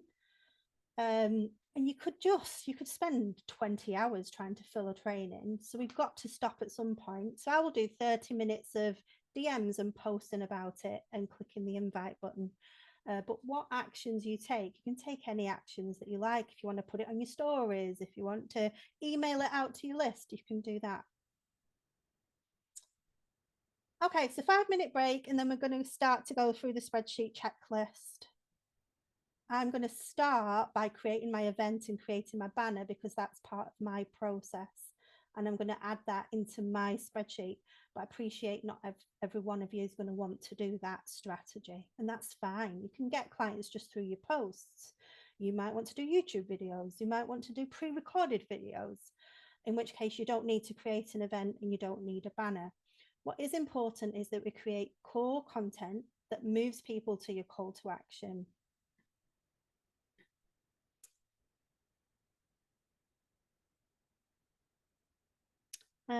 Sue says, you might cover this, but you make a video on a Monday. How much time do you dedicate in that month to promote that particular masterclass? Or so how long do you post that masterclass theme?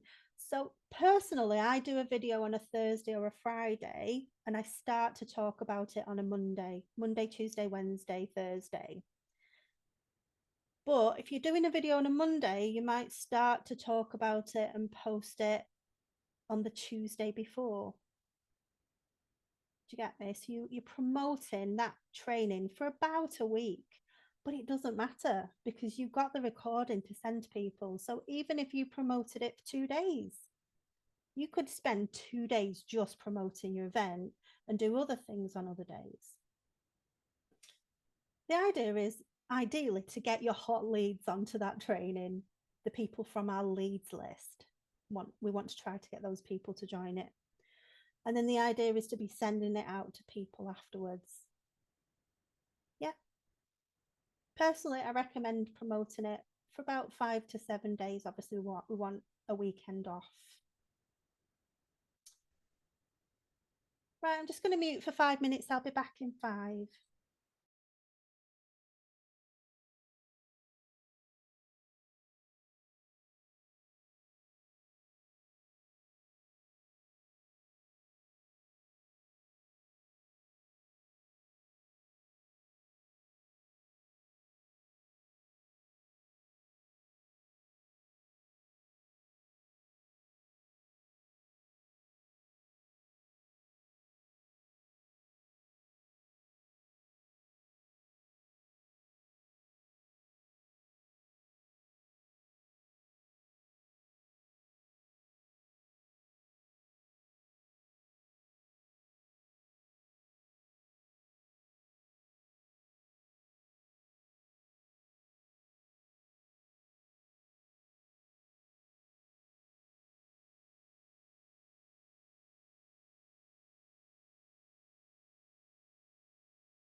I almost put a wash on. I was very tempted.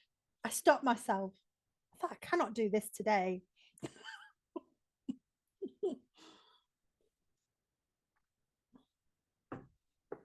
Right, how's everyone finding it so far? Tell me in the chat. Is this valuable? Is it useful? This is really good stuff, isn't it? I think this is my best stuff ever. Do you remember Lisa? You did a presentation, was it last week at the library? She left me a voice note going, my presentation was brilliant. I was fabulous, Abbie. I love it. This is brilliant stuff. And I'm fully embodying that because it really is. I love it because it really does attract clients to you and it allows you to reduce your time in your business.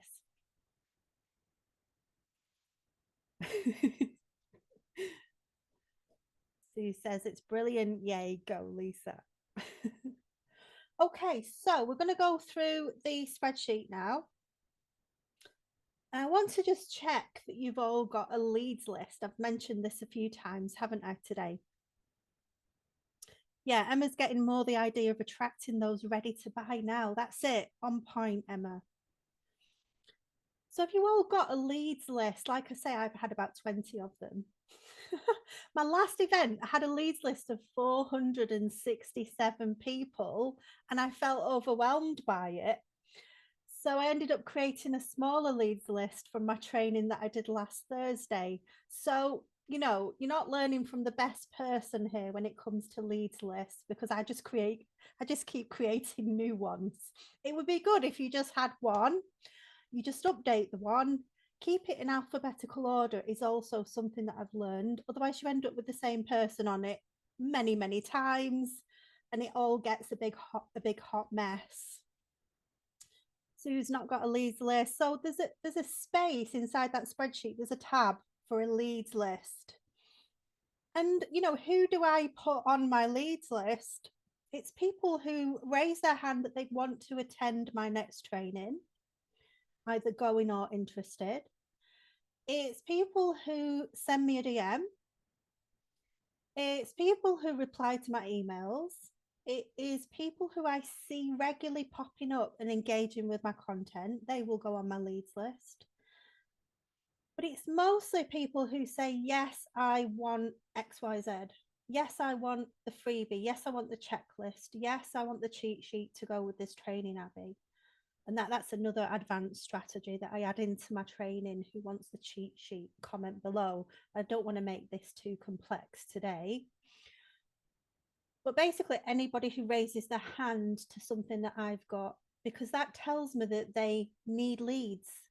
They need more clients. They're not fully booked. They need to book more calls. They need a better call to action. You know, whatever I've got, if they're raising their hand, they actually need that solution. They've got the problem, you know. So that's a lead for me. I highlight my leads in orange when they are what I call responsive. So we've all sent messages in the past where the person just ghosts us. And we've all received messages from coaches and just not wanted to reply to them. I certainly have. When you're comfortable with a coach and when you know that you're not just going to be sold to every 5 minutes, when you trust a coach, that's when you start to be responsive. So I highlight mine in orange, the people that are responding back to me, because they obviously trust me and they feel comfortable with me. So that's a kind of an extra indicator that they're warmer.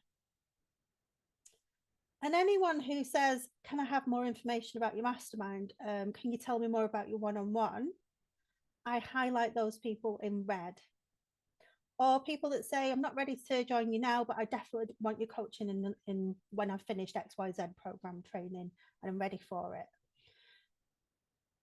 So they are my hot leads who are talking about wanting my coaching, joining my program. Red, hot. Orange, they're responsive. All the people on the leads have said, on the list have said they want something. So they're all warm, all of them. they are all people who I could say, I'm doing a training next week on blah, blah, blah, blah, blah. Do you want the link? Because they've already raised their hands that they want my stuff.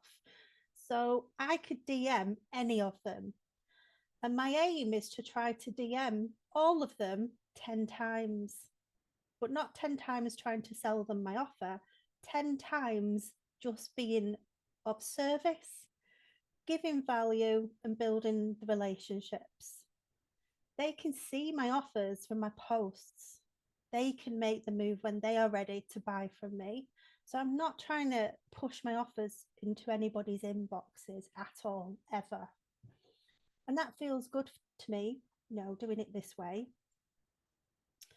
So make sure you've got a leads list. And if you haven't got a leads list, there's a tab on that spreadsheet to start one. Start your leads list today. Go back through your content. Who are you seeing repeatedly? And if you click on them, they're an appointment setter. Don't put them on your leads list. Just make sure they do fit your ideal client avatar.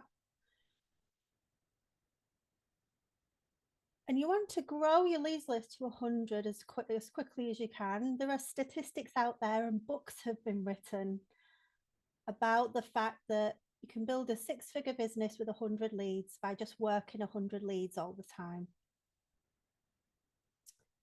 A dead lead, I'll colour somebody in a very dark grey colour when they are rude, when they piss everyone else off. That's not good, is it?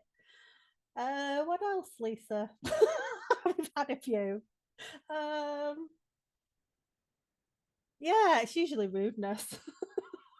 Or they're just extremely weird.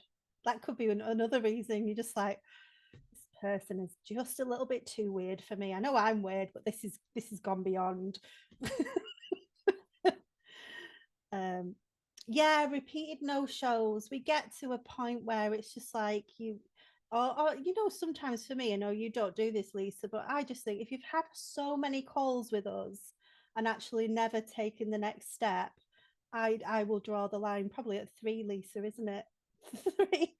three of our calls. I would draw the line at 1 personally because I'm a bit ruthless like that.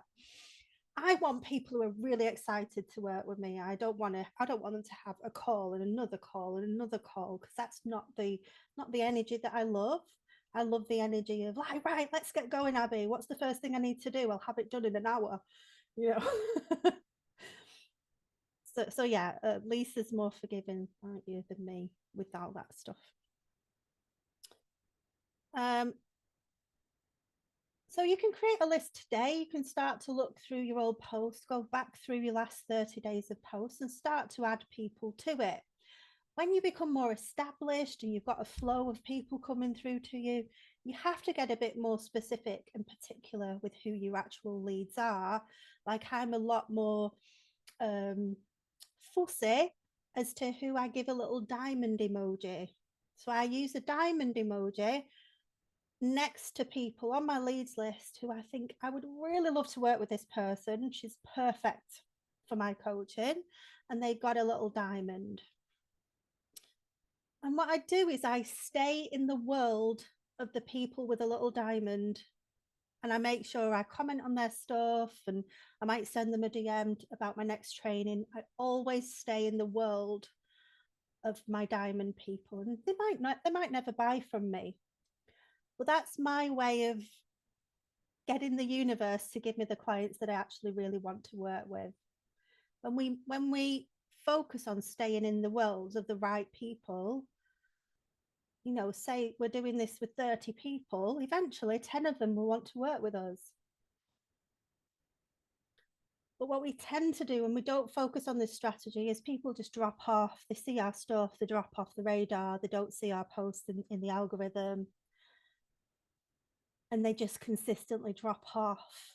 Whereas if you keep the right people in your world and you keep making sure they see your posts, a lot of them will work with you.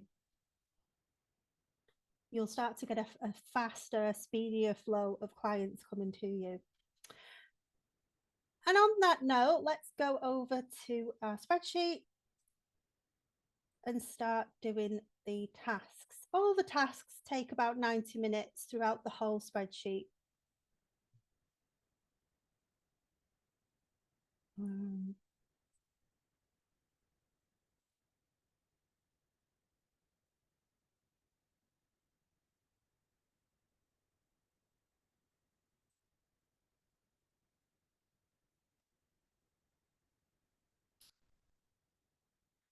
Um, I'm just going to stop share. Let me know in the chat. Will it help you for me to talk through what each one is? I've not got the events one on there. So that's the first thing I'm going to do is create an event for Friday.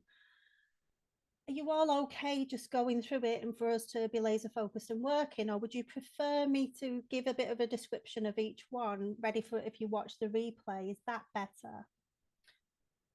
That would be helpful. Sandra, do you mean a description? Yeah, Marina says a description. I just don't want my monotonous tones to distract you, you know. So feel free to just turn your volume off if you don't want to hear me. Prefer a description. Okay. Yeah, no problem. So the first thing I'm going to do is create my event, if that's okay, for the next 10 minutes. And then I'll take you through a description of each one.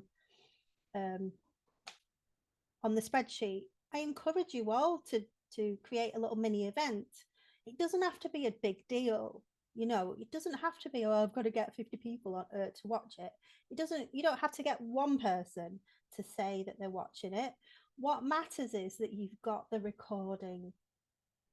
What matters is that you gave your call to action. What matters is that you talked about your offer. And you'll get better and better at these short videos the more that you do them. Just do 10 minutes. So I do encourage you to give that a go, even if you don't want to. I used to hate doing stuff like this 8 years ago, and now I love it.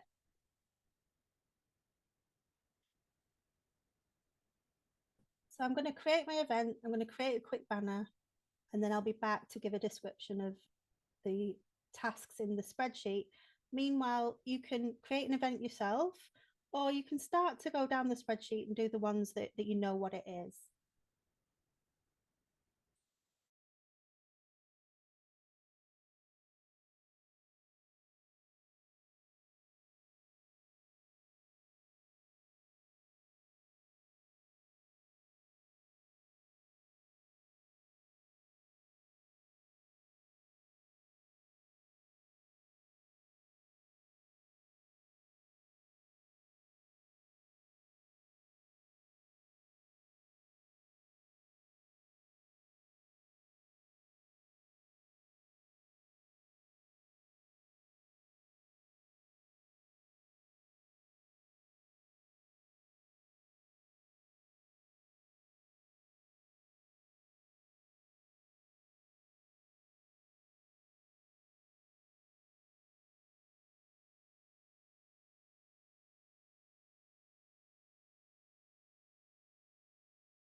Okay, so I've created my event really quickly there.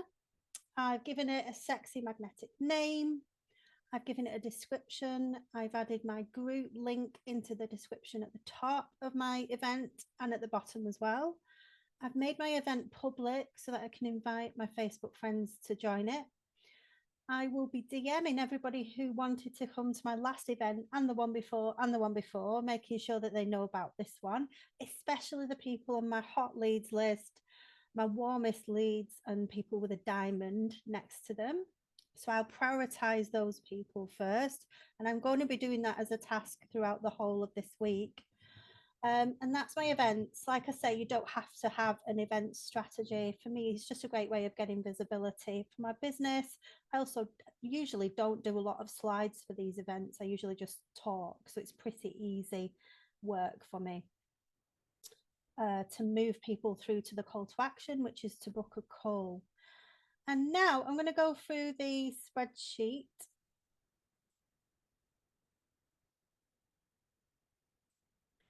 I'm going to talk you through it.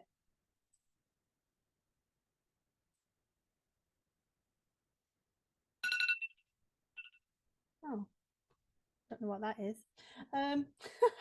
So the first thing, flick your business to open. We did that this morning, not this morning, it was lunchtime, wasn't it?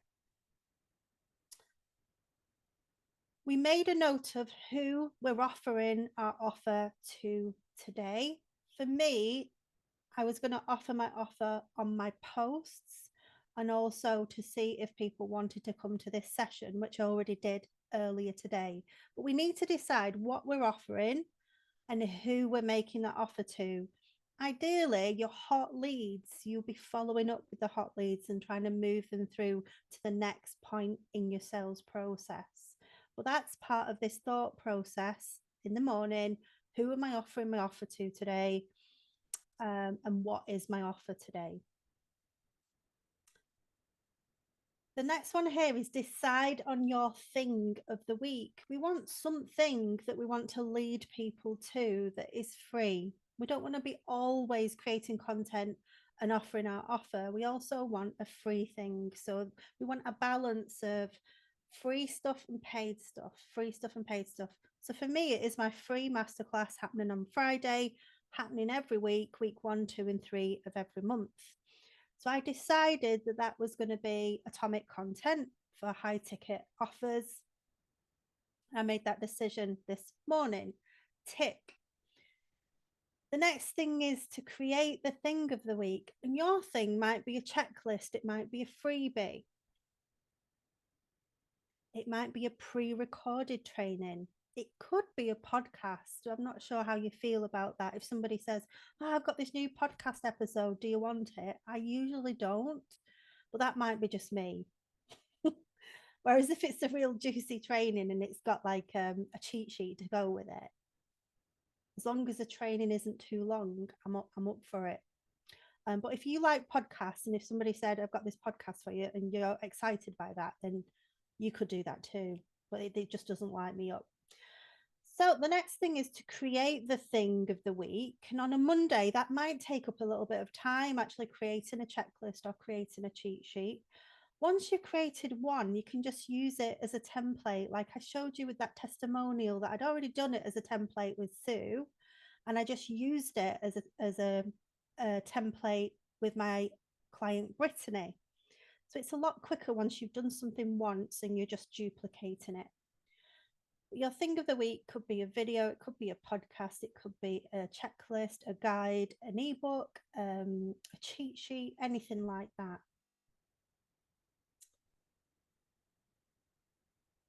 The next thing to do is to post about your thing of the week. So that's what I'm going to go and do now, is post about my event.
Okay, so the next task is to populate your leads list, to review it, to see if there's any more new people you can add in there from the weekend or from the last 24 hours.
I'm just checking the chat, see if anybody's stuck. Hopefully you all know when you're going through the spreadsheet. Make sure you add in any tasks that aren't there that you feel should be for you. You're welcome to ask me if I feel it should be on as well. Sue says she loves this tab in the spreadsheet, such a time and a brain saver. It is, it's about headspace, isn't it? It's awful when we're trying to remember the tasks that we need to do. So do put down all of your tasks, even if it's just really small, just getting it out of your head and on that list will again just make you feel a lot more powerful and empowered. So the task we all don't want to do, but that really needs doing is DMing. I cannot stress the correlation between the DM relationships I've built and the clients that I've brought in. It's 100%. I can't even think of a person that joined my coaching that I hadn't built a relationship with in the DMs. So it's not on my social media posts, it's not replying to them, it's not by commenting on their posts, it's a DM relationship. So that means we need to do more DMing, unfortunately. It's definitely not a task that I adore. And that's why I've got it. I usually do it fairly soon in the day. But DMing in terms of, I've got this training coming up, do you want it? How are you getting on with that thing I sent to you? Hope you had a nice weekend. You know, just furthering a conversation and furthering the relationship. It doesn't even have to be about your business. It's just keeping the right people in your world.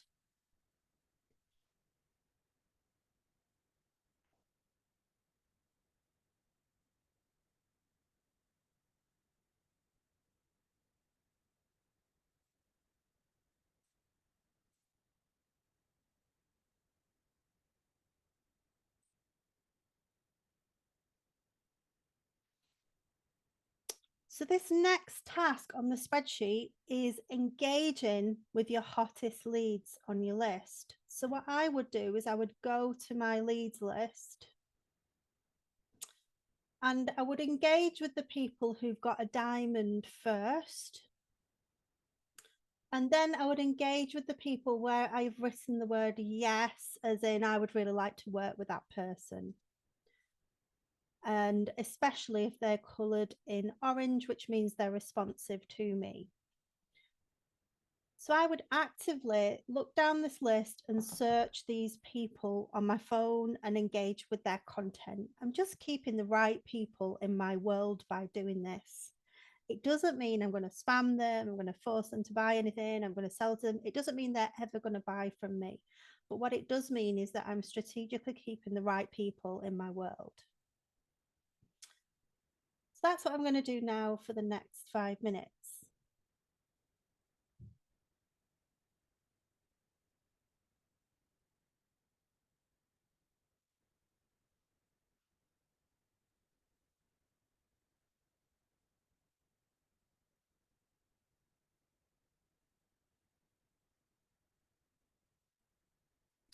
I should say, if you don't have a leads list, what you can do is just go down your posts. So any businessy type posts, anyone that's liked or loved or commented on them, you can go and comment on those people. And that's one really easy way to get up and off the ground and started with really keeping the right people in your world. You know, if they've already liked or loved or responded to your content, then they're likely to want to see it and continue to see it.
Okay, so now to the next thing. Where's it gone? Too many tabs. Marina was right. The Marina.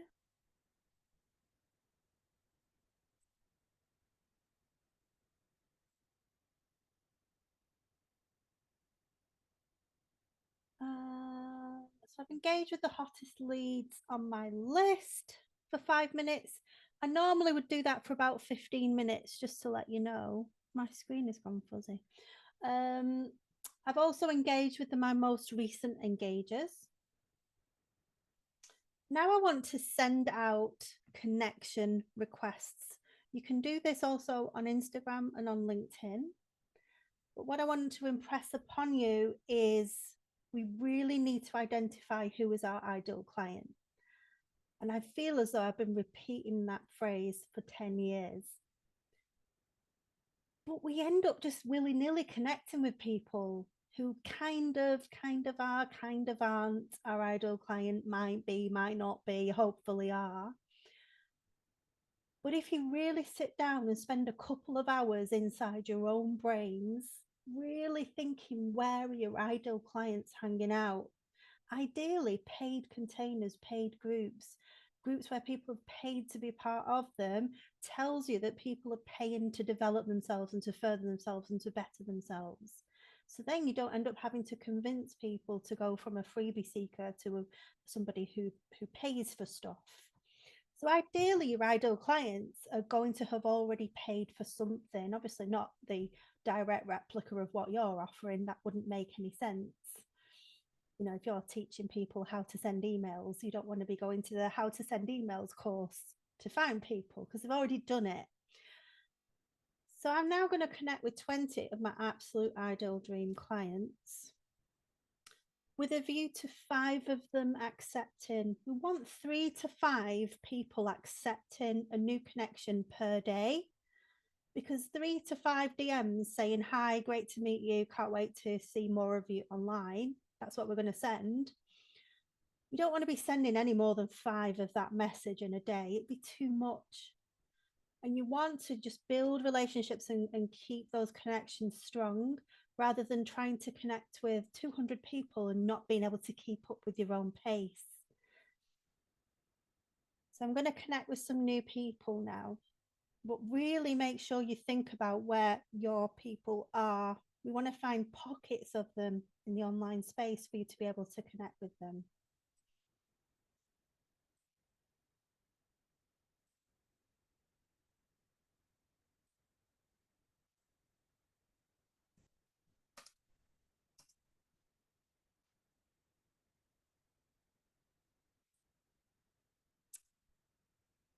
So one of my favorite places is in James Wedmore's program. They've all paid for his program.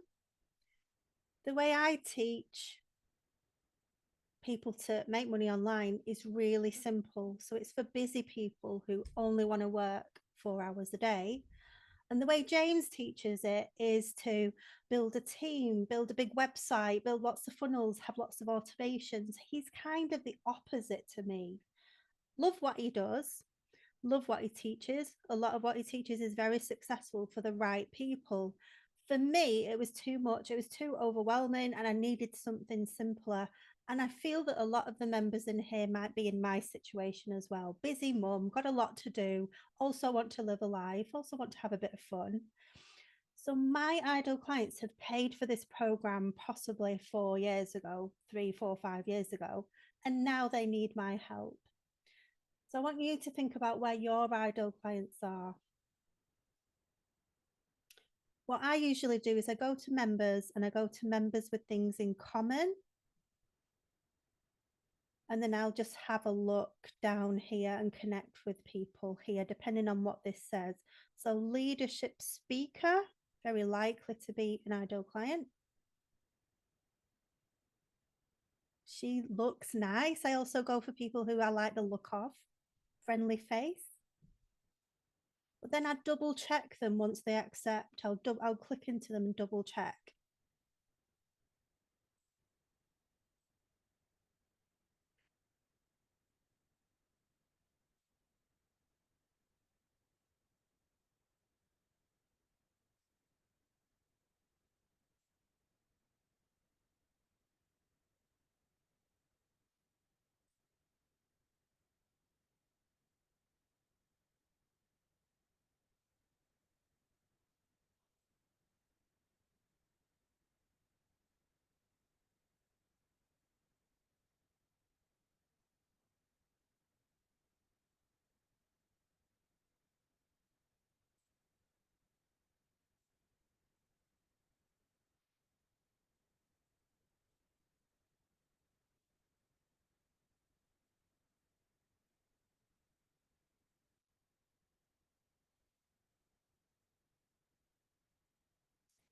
So that was my 20. That's how quick it was. So I'll now see for the rest of the day who accepts. I'll check that they actually fit my ICA. If not, I'll release them with lots and lots of love. They won't even know.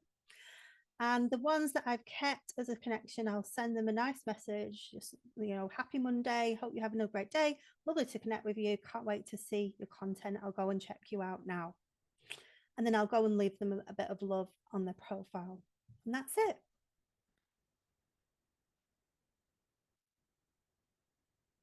The next one is to reply to any comments or DMs.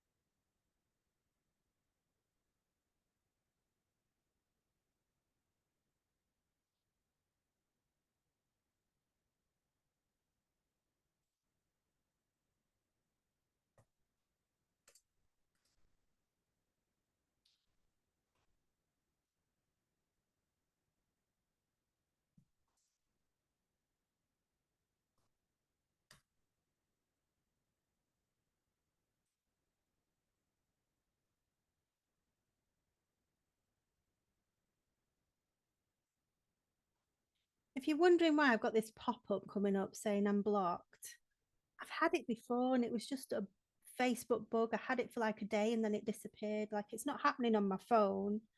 So I know that I've not done anything naughty and I'm not concerned that I am actually blocked. It's just a bug. So I'm going to do this task on my phone, which is to just reply and respond to people in the DMs and to people on my recent posts.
So the next task is to post a Creed Effect post. So I'm going to post that testimonial that I created earlier. And some of you, I think you've already posted your post, so you can move on to the next thing.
Right, so that's my testimonial post now posted for the day. That's one of my Creed Effect core content posts.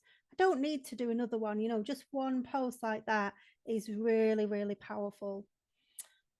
The next thing is to share that post to your stories. So if you have posted it on Facebook, you can share it to your stories. I've not been able to do that because I've got this stupid pop-up popping up. So I will do that on my mobile phone once we're finished. So I'm just going to make a note of that.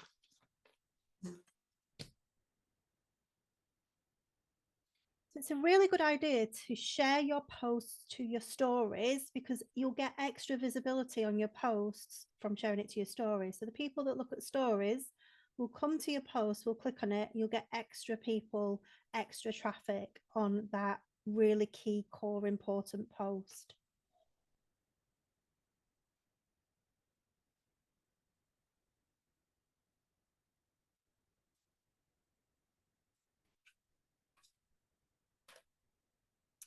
You can also turn the same post into a reel. I mean, you might want to fluff around and make it into a real shape, like a story size shape, like with testimonials. It would be quite useful if you had them as a square shape and then you had the same ones as a story shape.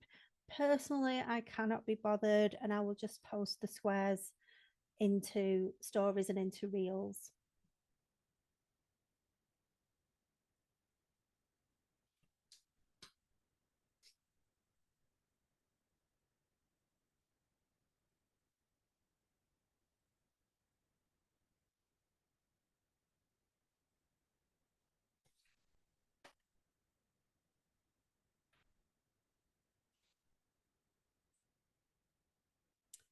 The next task is to make sure that that really good post that you've just spent all that time creating is in your testimonial vault so that you can, on busy days, you've got no time to post or you don't feel well or you just don't want to do any work, you can grab a post like that and just post it and people are consistently seeing that you are the go-to coach or the go-to person for them to work with.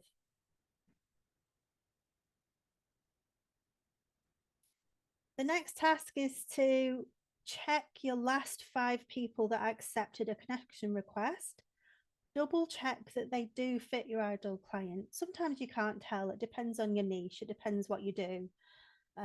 But there are usually indicators, certainly indicators that they're not an ideal client. Their feed is full of garbage and spam and negativity.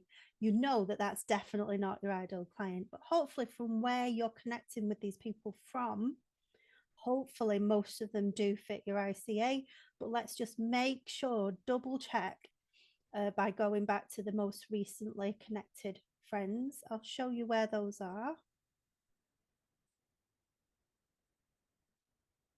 So you go to your profile, you go to friends here at the top, and then you go to recently added. So that's people who have recently accepted, and it's also where you've recently confirmed a friend request.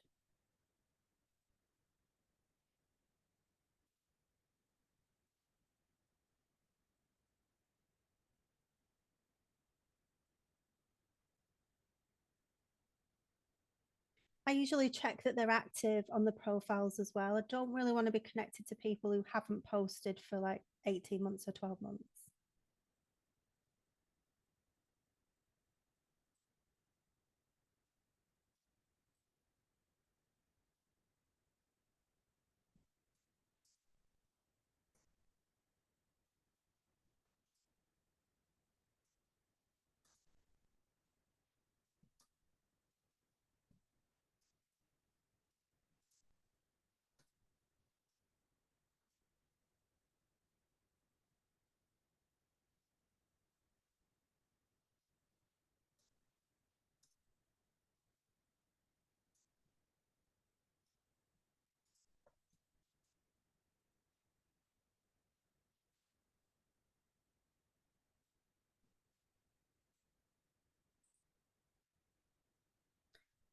So I usually just send a really friendly message like that. Lovely to connect with you today, Anna. I look forward to seeing your content, getting to know you better on your profile.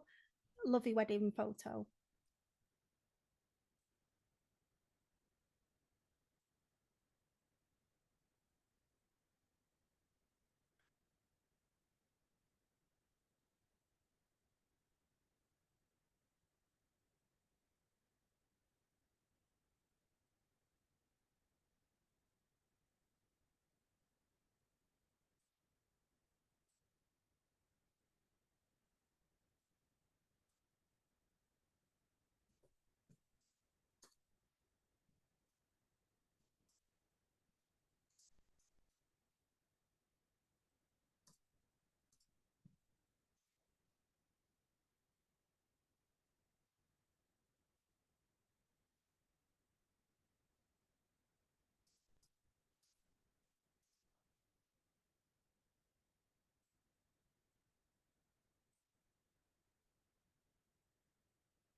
So I'm going to disconnect from this person. It looks like she does eye care. I can't quite see that she fits my ICA.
Okay, that's everyone new for me. So that was 5 people, one person in my mastermind, one person I disconnected with, and the others I sent a message to.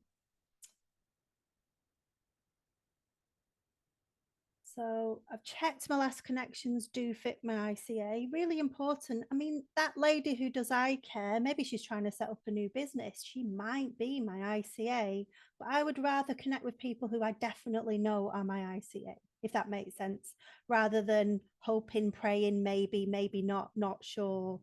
I just want to make sure everybody fits. I sent icebreakers, really friendly. This next one is to send out some more connections, but I've already done 20 and I'm already getting 3 to 5 people accepting per day. I've actually had 4 accept already. So for me, that is enough for today. So I'm not going to do this one now. If I had none accept from my earlier task before, then I might think of doing another 10 to 20. The next task I'm going to leave until this session has finished, but that is to send out DMs just to say, I've got this training coming Friday.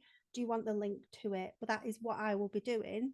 If I can follow up with any of my diamond leads and any of my hot leads, if I can think of a natural follow up to those last conversations that I had, my aim is to have 10 follow ups with each person minimum, because I was doing just 2 and then it was all falling off and becoming a hot mess. But I'm becoming a lot more laser focused and keeping them on the same spreadsheet. I'm going to follow up with everybody 10 times minimum. So I'm going to save my DM in for after this session.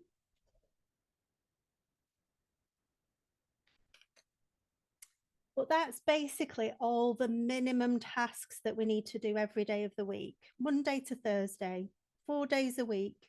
Those ones that are coloured in red are the minimum tasks that we need to do every day to get consistent clients and consistent income.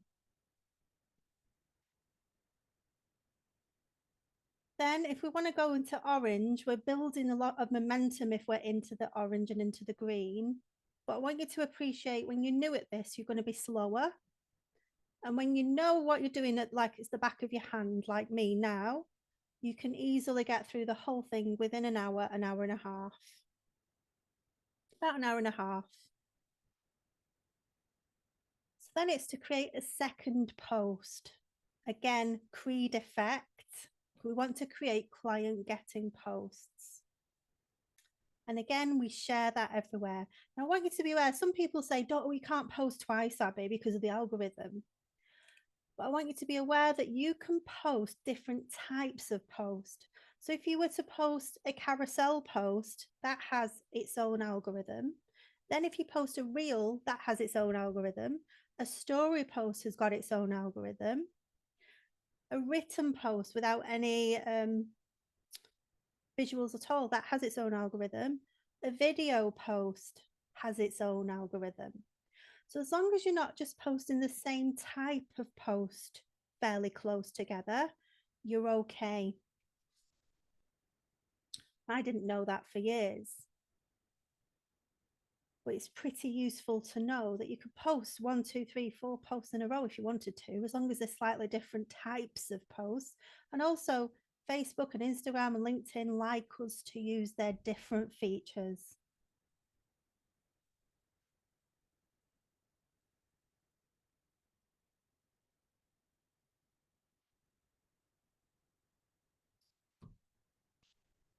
So the only tasks I've got left to do are my DMing, and I've also sent out invites to my event anyway. So even if I didn't do my DMing today, I'm still connecting with people and making sure that they're seeing my training on Friday. I need to do one more post and share it to stories.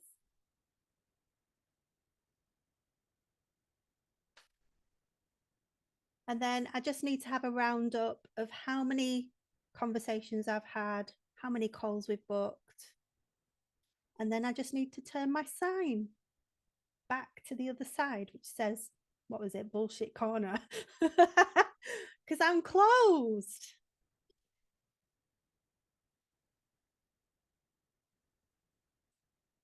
And if you do this every day, you will start to have really deep, meaningful conversations actually about what you offer. You will start to book calls and you will start to see consistent clients coming through and wanting to work with you. And I hope that you can see the 4-hour workday.